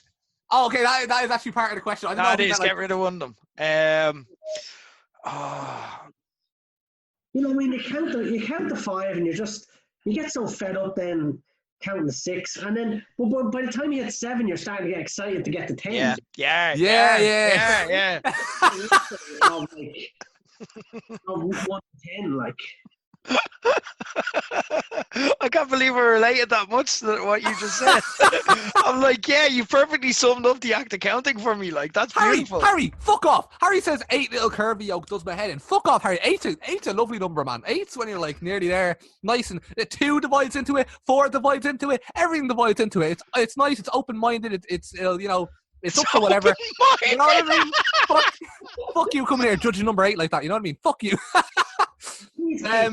3. Oh, Jonathan, what? Who's Keith? I want to know who Keith is. Keith Hanley. He's trying to help you here. He's giving you your answer. Oh, bollocks. Oh, that is Phil's answer. Fuck. He said could have got rid of €1. That's fair. I get rid of 7 because it's a lot of people's lucky numbers. 7's a prime number. You don't get rid of a prime number. Numbers. You know, I don't know what a prime number is. No, I think prime numbers are fucking selfish. Because, I mean, like, you're trying to do maths, yeah? And you're like, grand, I'll just divide into this, yeah? And it's like, nope. And people say, oh, what do you mean get rid of 8? Try do the Cruiser 8 tournament with fucking 7 people or 9 people. Try do any tournament ever. Yeah, try get down to the final. How are you going to get down to the final? You're going to either make it smaller, bring it down to 4, make it 16, make it 32, but you can't. But 8 is a nice little halfway point. And you want to get rid of that, Harry? Harry, are you serious? Jonathan says 3, so it fucks up refs. That's a really funny one. Because how would you do it? Would it be like 1, 2, winner? I would be like 1, 2, 4. Yeah. Or would it be like, how would you do it? Like, and it worked out okay, so it's fine. Jonathan Nolan, prime numbers are the Tories of numbers. yeah. I agree with Jonathan on right, that. you've solved me. 7. Fuck 7. Eric Cantona, David Beckham, I can't. Oh, I'm gonna say 6 for 6, yeah. 6 at the CDM. It's Yeah. I'm not against CDMs, but like I just feel like I'm watching football for the flash. I want to see a big, fucking top corner screamer. If we're getting into football, number 6. I associate that with leg breaking as opposed to like fucking screamers. You know what I mean? Yeah, 6. I'll sign off on that. Yeah. Did I ever talk to you about the benefit of numbers, though? Well, like why you should have numbers. Like, they're the most important thing in the world. Like, if you're not good at maths, you're making a mistake in your life. Like, just educate yourself on numbers. First of all, it's not like English, not like any other language. It's not where an answer can be interpreted. Oh, this is how you felt or made you feel, right? If you don't have the right answer in maths, you have the wrong answer, right? There is only one answer, right? There's no second answer. It's a correct answer or a wrong answer. Next thing is, if we get invaded by aliens, right? They're not going to understand English, not going to understand French, German, anything like that. They're not going to understand any languages. All right, let's assume they speak gibberish. They speak numbers. Everyone speaks numbers. Everyone. You put dog treats in your pocket. Put 3 dog treats in your pocket and take 2 of them out. And do you not think that dog doesn't know you have a third treat in your pocket? Because he can smell it. No. Not because he counted it. Dogs can count. Everyone can count. Numbers are like the most important thing in the world. Right? Like 1 for yes, 2 for no. You can teach that to an alien. You can teach that to anybody. Anyone universal. Like, numbers are the most important thing in the world. There, and that's my rant, right? there you go. We've it numerous times before because I don't really believe in numbers or science. For real. What do you believe in numbers? How do you not believe in numbers? So hang on a minute. When you're telling me that when Sammy Jane pinned you 1, 2, 3, you're like, I don't believe it. I reject your reality. I reject these numbers. It's like the numbers, Foxy. What do they mean? That's why I didn't kick out. I was confused. I didn't. That's a very good point. You can watch Mexican wrestling, Japanese wrestling. You know what I mean? You know what the 3 count symbolizes. Yeah, whether it's uno, dos, tres, or 1, 2, 3, you know what it means. That's actually that's a good point. Actually. nice, thoughtful way to end. Yeah, there we go. Yeah. Bye.